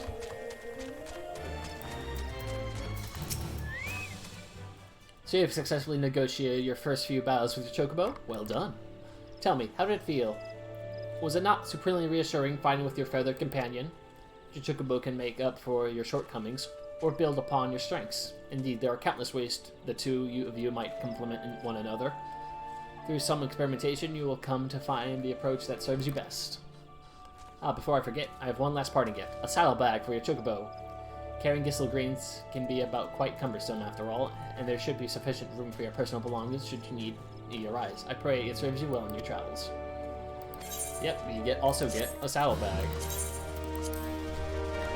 When I hold the control and shoot, it opens the saddlebag. More inventory space, basically. Very nice stuff. Alright. Now that we got that out of the way, we're going to New Gridania and continue our quest. And eventually, maybe, we'll get to the part where I can upgrade my class.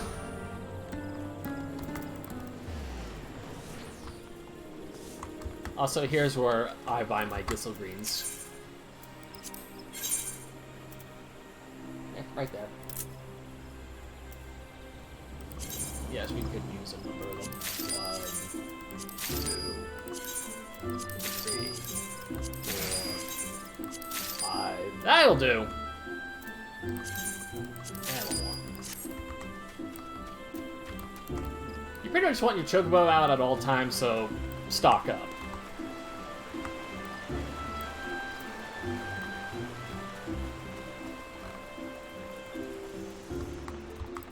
Hello.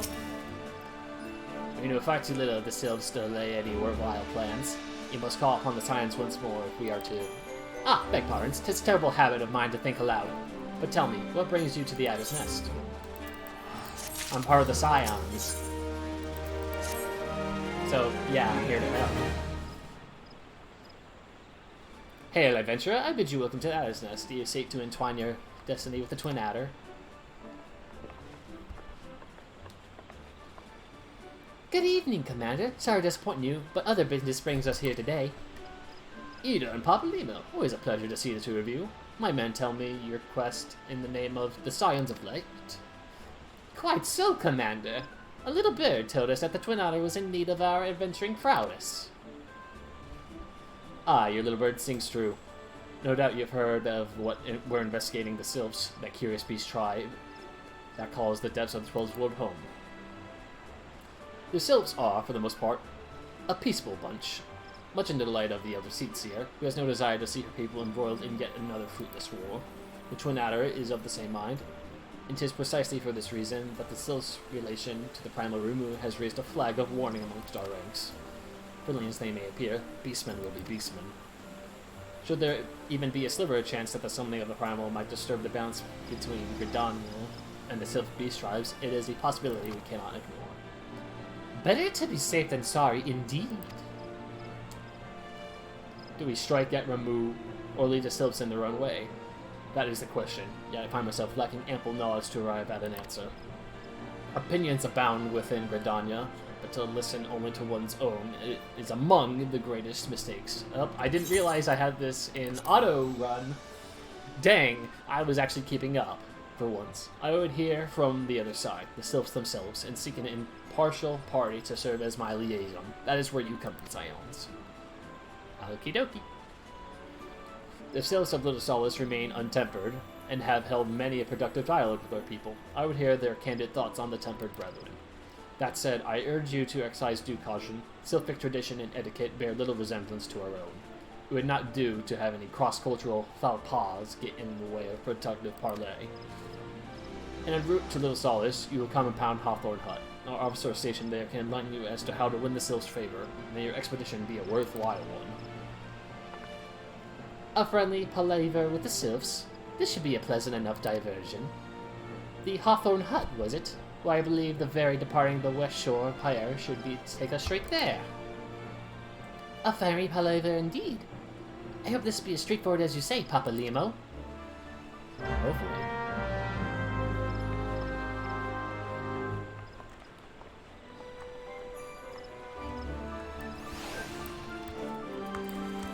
Oh, finally. It's time to upgrade our class. Wait a minute, hold on. Seeing as we're in Gridania right now, yes, we can also take the one here. Finally.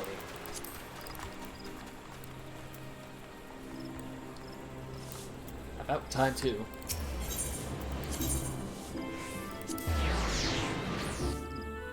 Yes, I think acquiring our newest abilities will be a good place to stop. Both of them, once we get both for the thaumaturges and archers. Is there any gear? Make sure. Yeah, I'm decked out as I can be. A song of bards and bowmen. Well met, Cocolata. Would that we'd have the same time for banter, but we're all up in arms, you hear? Yet another Ixal dirigable. That's... I've never seen that word before. Has been spotted in the over the Trollswood, you see. Their reappearance calls to mind the Battle of Griffin Crossing.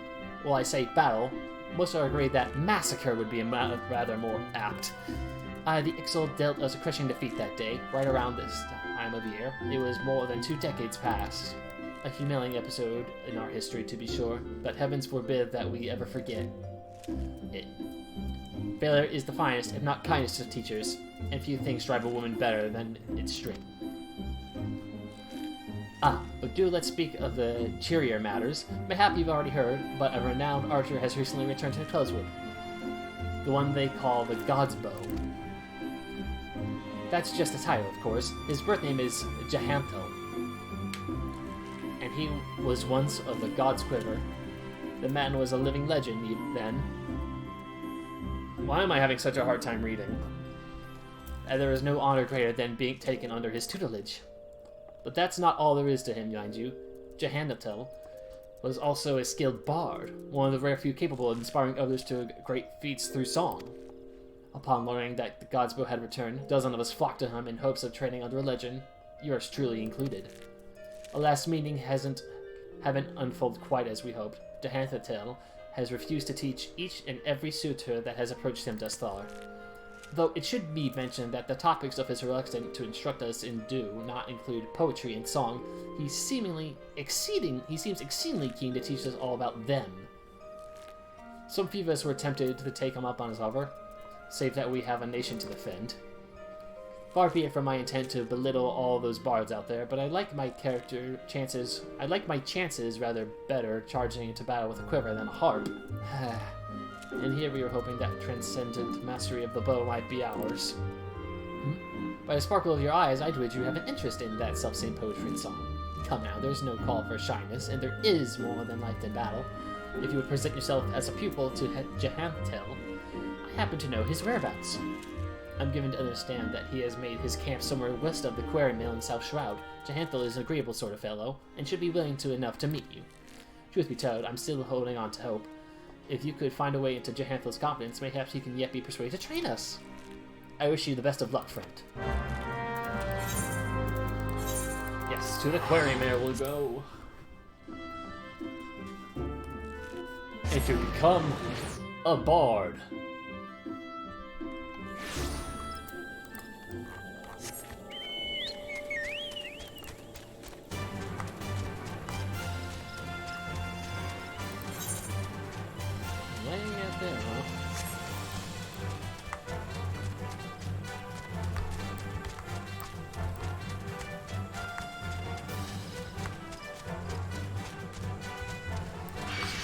Hello. No, I will not be taking battle this day. I have bardic. What? What? God! You dare?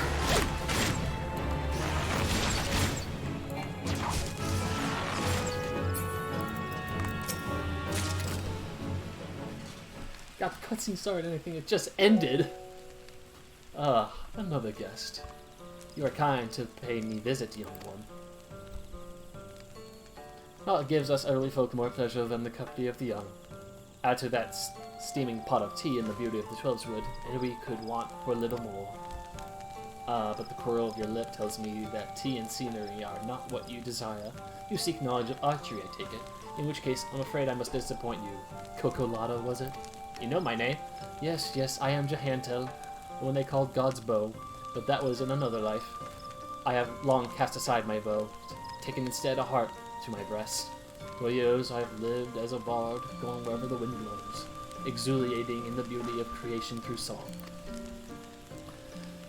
To be sure, I still have the eyes to recognize a promising archer when I see one, and you, young one, have promise.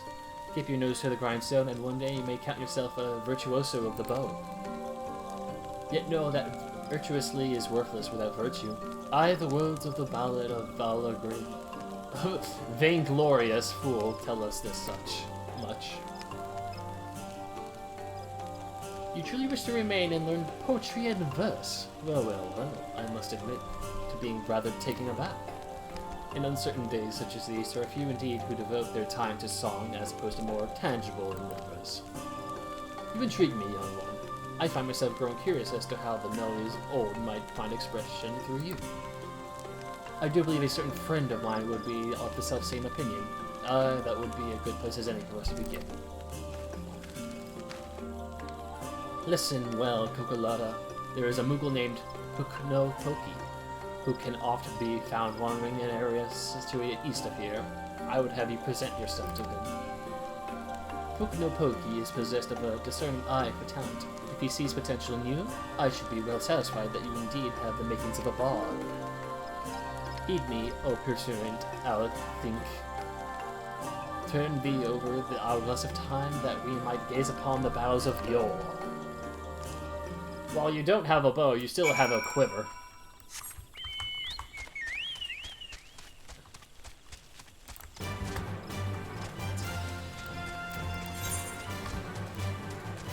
Way out there.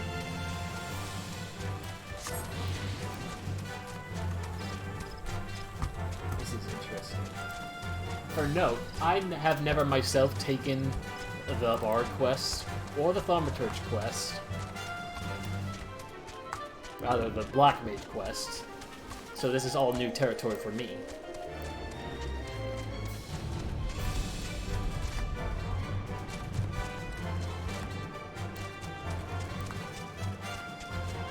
Oh boy, there are bad guys here that would fight me if I got into their eye of enmity.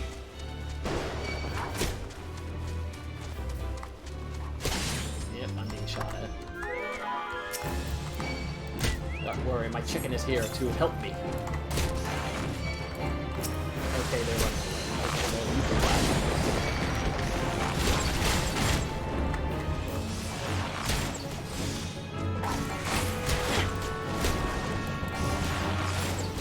Oh, you've poisoned me, have you? Not today. Hello. You're just hiding inside the tree. Super! How could this have happened? It's just so embarrassing. I'm blundered for the ages, Kupo. You understand what I'm saying, don't you? That's a good time. I'll allow. But you've caught me on a bad time, Kupo. Now be a good adventurer and show yourself out. Jahantel sent you? You should have said so sooner, Kupo. You do know that Jahantel is no ordinary bard, yes? His songs can salve your heart and strengthen your resolve. They can banish your fears and fill you with hope.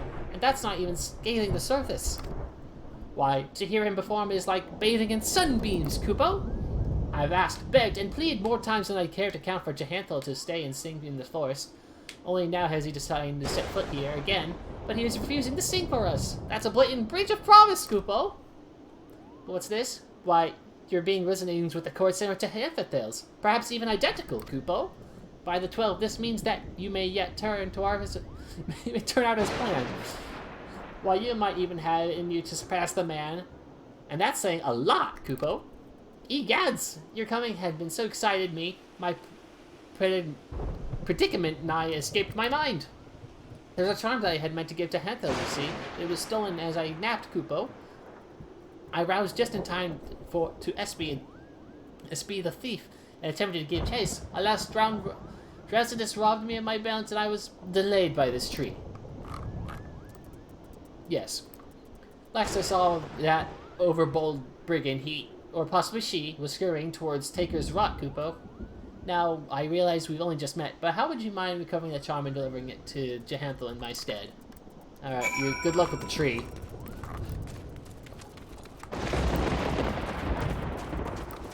What a terrible night to have a curse. Thankfully, I do not have curses, I have only blessings. It'd be a good idea to take these guys out one at a time.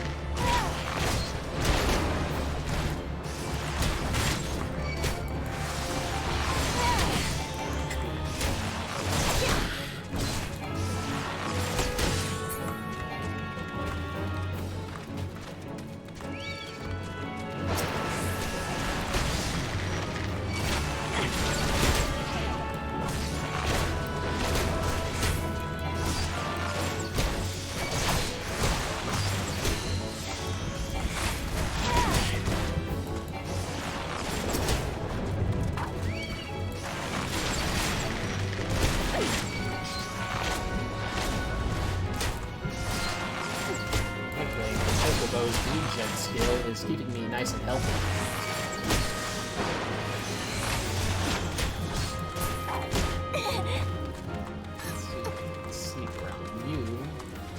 I'm definitely gonna have to attack.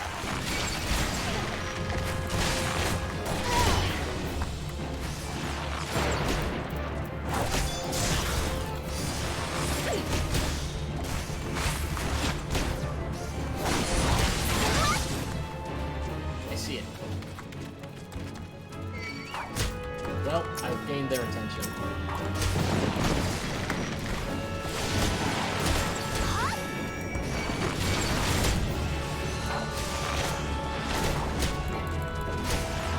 But their friend doesn't notice that they're being shot at.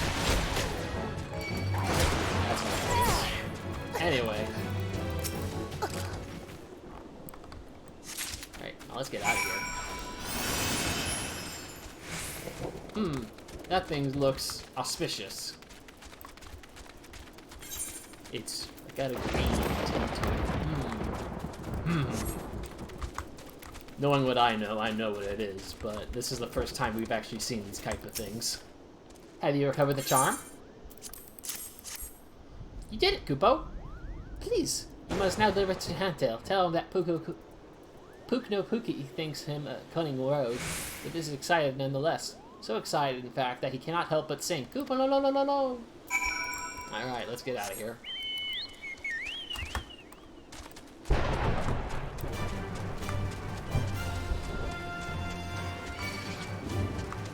Yeah, we're just gonna run.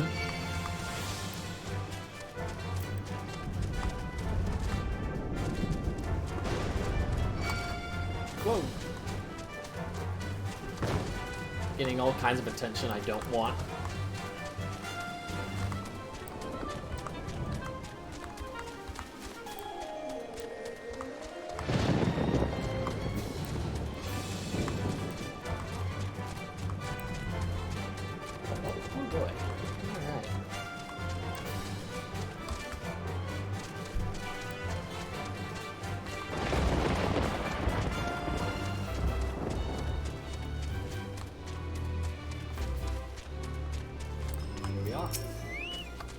Welcome back, Cocolata.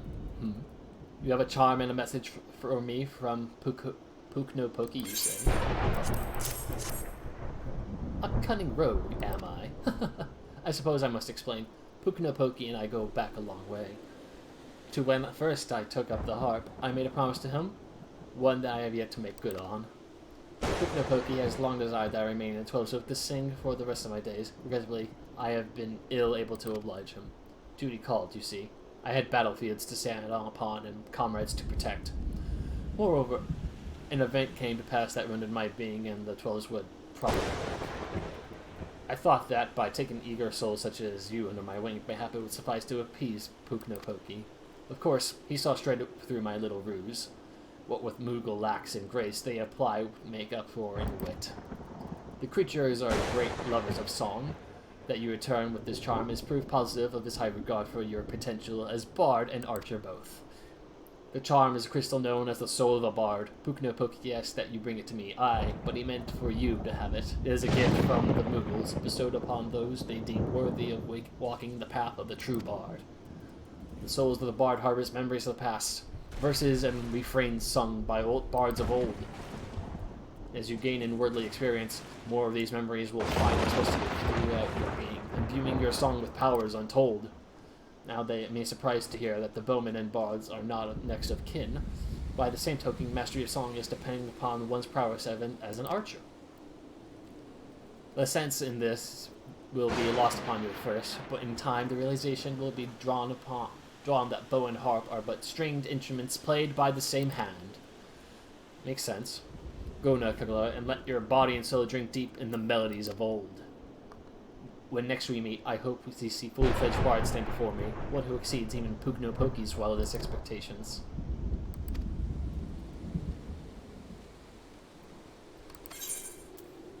Mage's Ballad. And the soul of the bard. We finally meet it.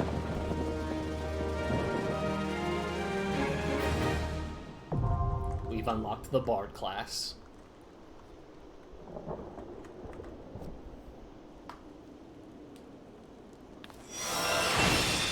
A melody sung by the bards of old resounds within you.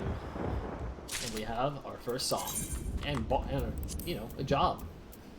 course. We had to equip it.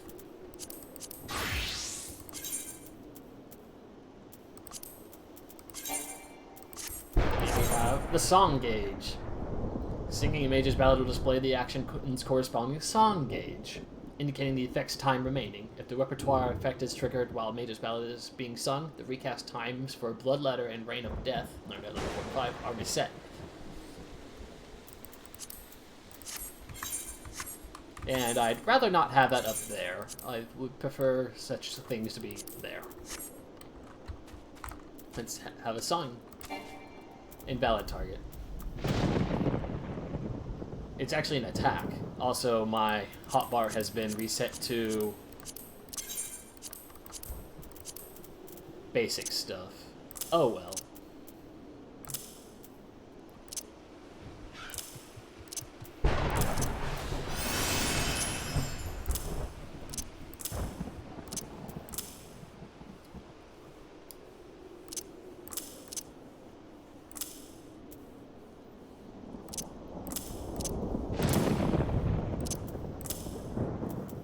Let's see, is that what it was before? Good enough. Let's take a look here.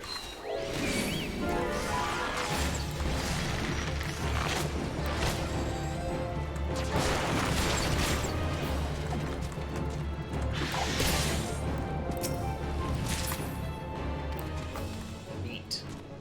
We're a bard now. Deals a bit of damage. Grants mage's ballad to all party members within 30 yalms. I don't know why I said 7. Increasing their damage dealt by 1%.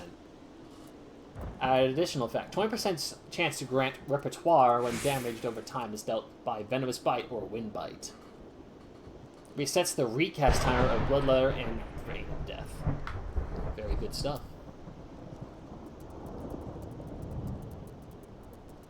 So that just lets me cast Bloodletter even faster when I get lucky enough, that is.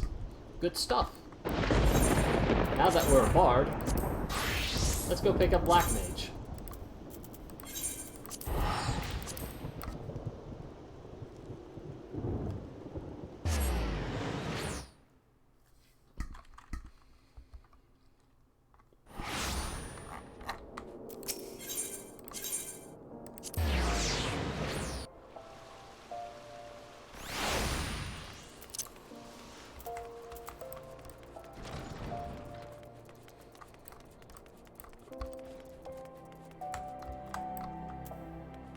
Oh, it's over here. Nice hat. Cocolata, I've been waiting for you, in a way. Please, let me explain. Do you know of Marasaja Pit? It is a prison here in Ul'dah.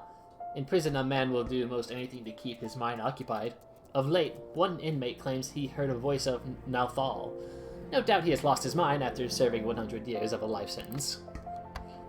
But he knew of you by name, Cocolata, and maintains his traitor's demands. And you win the gem of Shatatul and exchange it for his release. A farce, no doubt. I make it for nothing more than maniacal ravings of a cell-crazed, sweaty-toothed madman. But I fear the only way to be sure is to free him of the pit. The prisoner's name is Kukuruka Taruka, and as if his stories were not proof enough of his lunacy, he also styles himself a black mage. But such magic was lost to ease of centuries ago. But who does this senile charlatan think he will fool with such rubbish? Nevertheless, he has invoked the name of Nauthal, and so the Order feels it's unwise to ignore his words. Though I am still no believer, you have come, and as he said you would. So let us get to the bottom of this, shall we? It may be that you are an agent of fate, or perhaps you are merely a crooked old man's accomplice. In either case, I ask that you travel to High Bridge in eastern Thanaline, seek out the Planar Fissure, a rift between the world and the next, fell whatever beasts that might lurk there, and water the earth with their blood. According to our jail mummer, doing so will give rise to the gem of Shatoto. The gem is no more than a pretty stone often mentioned in bedtime stories and tales of fairies. We shall see if it truly exists. I shall await your findings here. Return to me when the deed is done. Alrighty.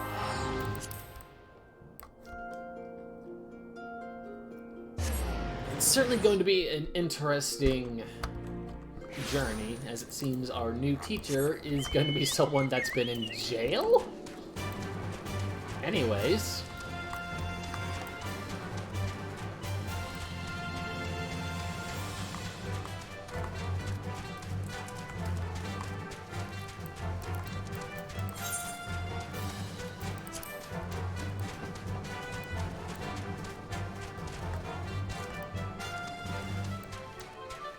as we travel there.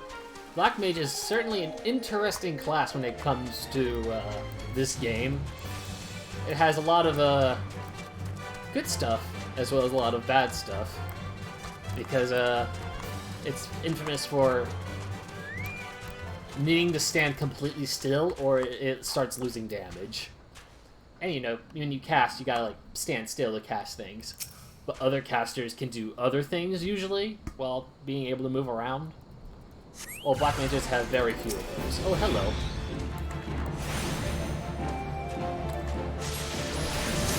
Whoa.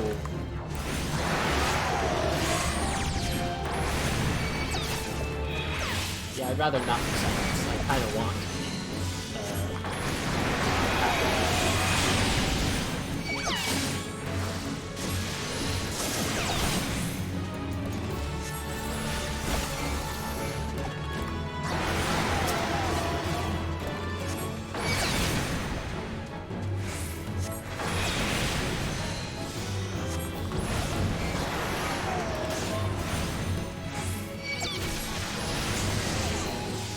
Oh yeah, and their cast times are absurdly longer than every other casting class. Oh, we got more.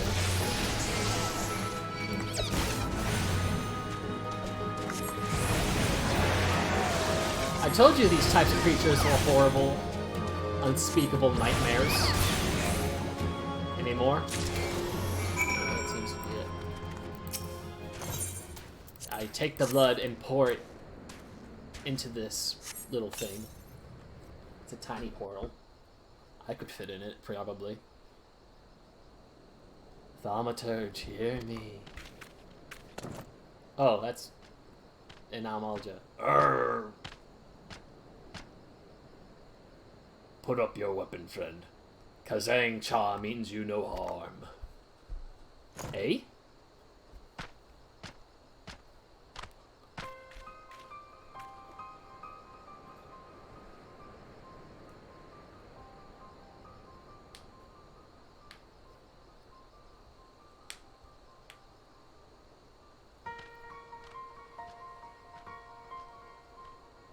What's this all about? So you are the one of whom Kikuruka's prophecy speaks. By your hand was the blood of these creatures spilt upon the earthen vein, was it not? Yeah, so? Then you have earned this gem of Shatoto. Take it. You will know what to do with it when the time comes. Ooh. With this, my part is done. Farewell for now. Oh.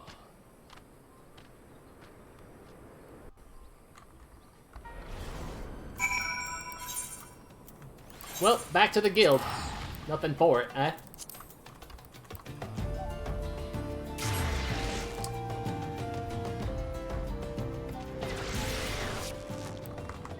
Speaking of... Pina's already level 2. Don't get used to your Chocobo leveling up fast. At a point, it takes a while for them to level up again. Either way, we have a little strange gem thing.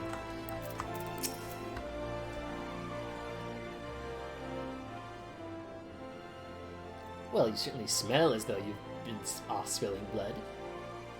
But it will take more than a waft of foulness to convince me you are an agent of divine will. I take it yours was an eventful journey. I met an Almalja and he gave me a weird stone.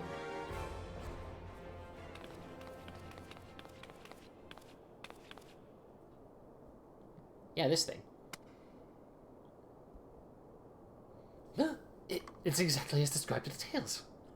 Could it truly be the gem of Shatato? 12B, good. I can feel the magic pulsing within. The tales tell that only souls blessed by the grace of Nalthal are entrusted to keep the gem. This is beyond mere coincidence. I must investigate further. And you must assist me, Cocolata. This now involves you as much as any other. Still, I cannot shake my inner skeptic. If Ruka somehow made contact with the outside world, he may be manipulating adventurers such as yourself for ends yet unknown to us. I will call an emergency council of the order. Please, wait here.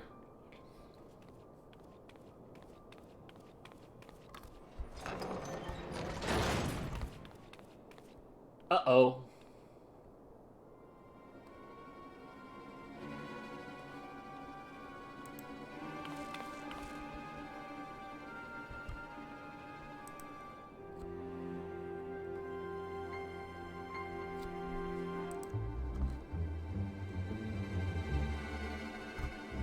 Give me a second, guys. More technical difficulties.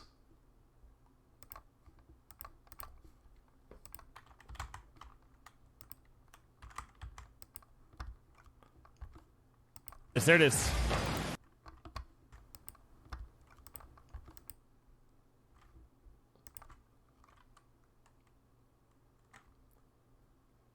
Okay, it seems like everything's still going all right.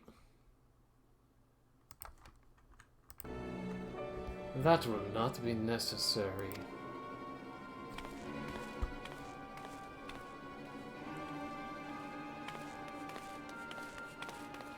Whoa.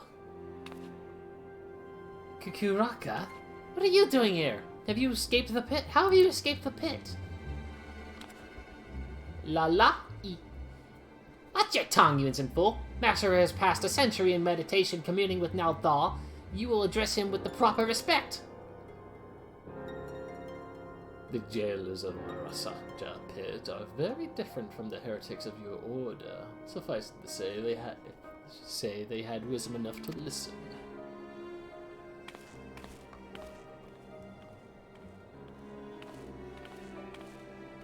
Must I remind you again? The will I speak is Nathal himself. The true criminal is he who ignores the words of a god. Beware, Kukuroka. The 12 seldom spare those who claim their voice. This murmurous farce will bring disaster to us all. The cause of the disaster to come will be no words of mine, of that be sure. Nalthal spoke unto me. By his own declaration, the seal on the void gate will be broken. Once thrown open, it can be closed once more by none but she who bears the gem of Shatoto. Me? Me. It's definitely me. I speak of you, Cocolata Colata. Yeah, I knew it. I totally knew it. What? It came back to me.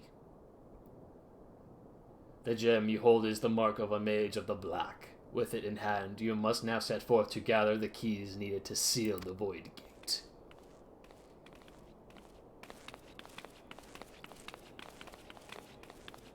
Wait, you mean... I mean, you don't have to do the right to... I can't just let this... I can't let this happen. Silence, you hollow Patrick Brigg. Those who not listen shall be heard, not be heard. You don't have to scream. You take for yourself the title of thaumaturge, and so I will not suffer you to claim ignorance. You know well as many of the existence of another world rife with shadow and monstrosity, the Void. As the power of the Void waxes, the barrier between it and our world wanes. Eventually that barrier will falter and the Void Gate will open. Once it has, only the black magic of Eld can reseal it. This is sacrilege! As one who now commands the forces of destruction, I bid you go forth, Black Mage. The gem of Shatoto is our sigil, the mark of the Magi devoted to the true dark art. In it, you already possess the first key required to see the Void Gate sealed. You have taken the black, But time is needed before the black takes you. Before it permeates mind and body, the colors every fiber of your being dark as pitch. Visit Milvaneth Sacrium, and there hear the words of Lalai.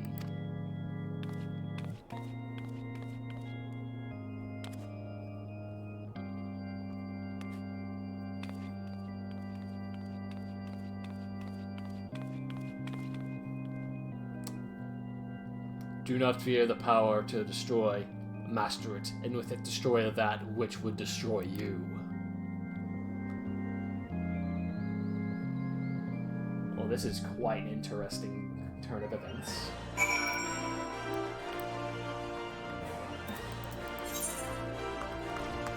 Where am I going? Between miners and leaders.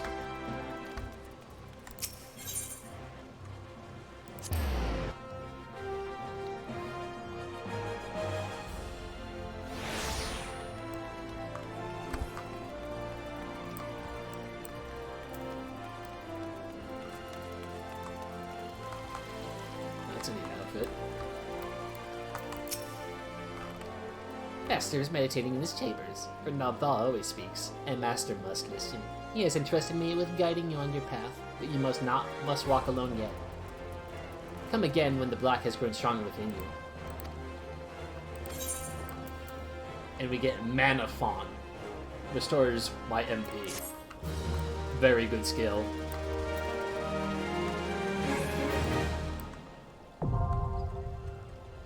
And thus we have unlocked the Black Mage.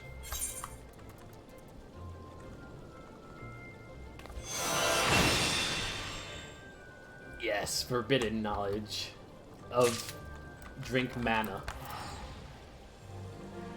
And that also means it's time to reassemble my gear again. My hotbar is a mess.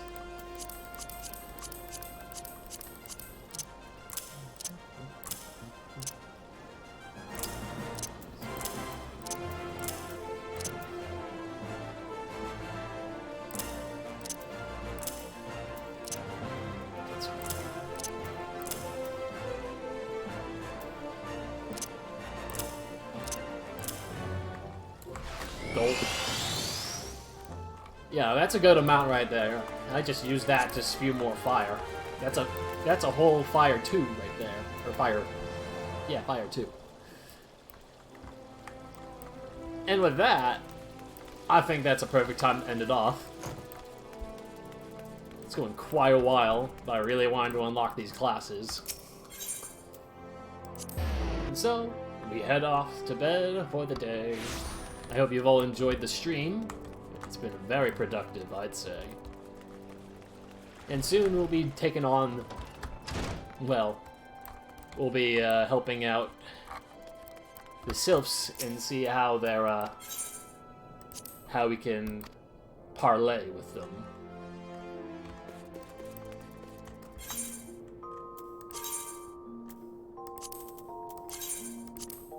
But I have some leveling to do. Oh wait. Black Mage is actually lower level. I'll just leave it at that. Alright. Goodbye and good night.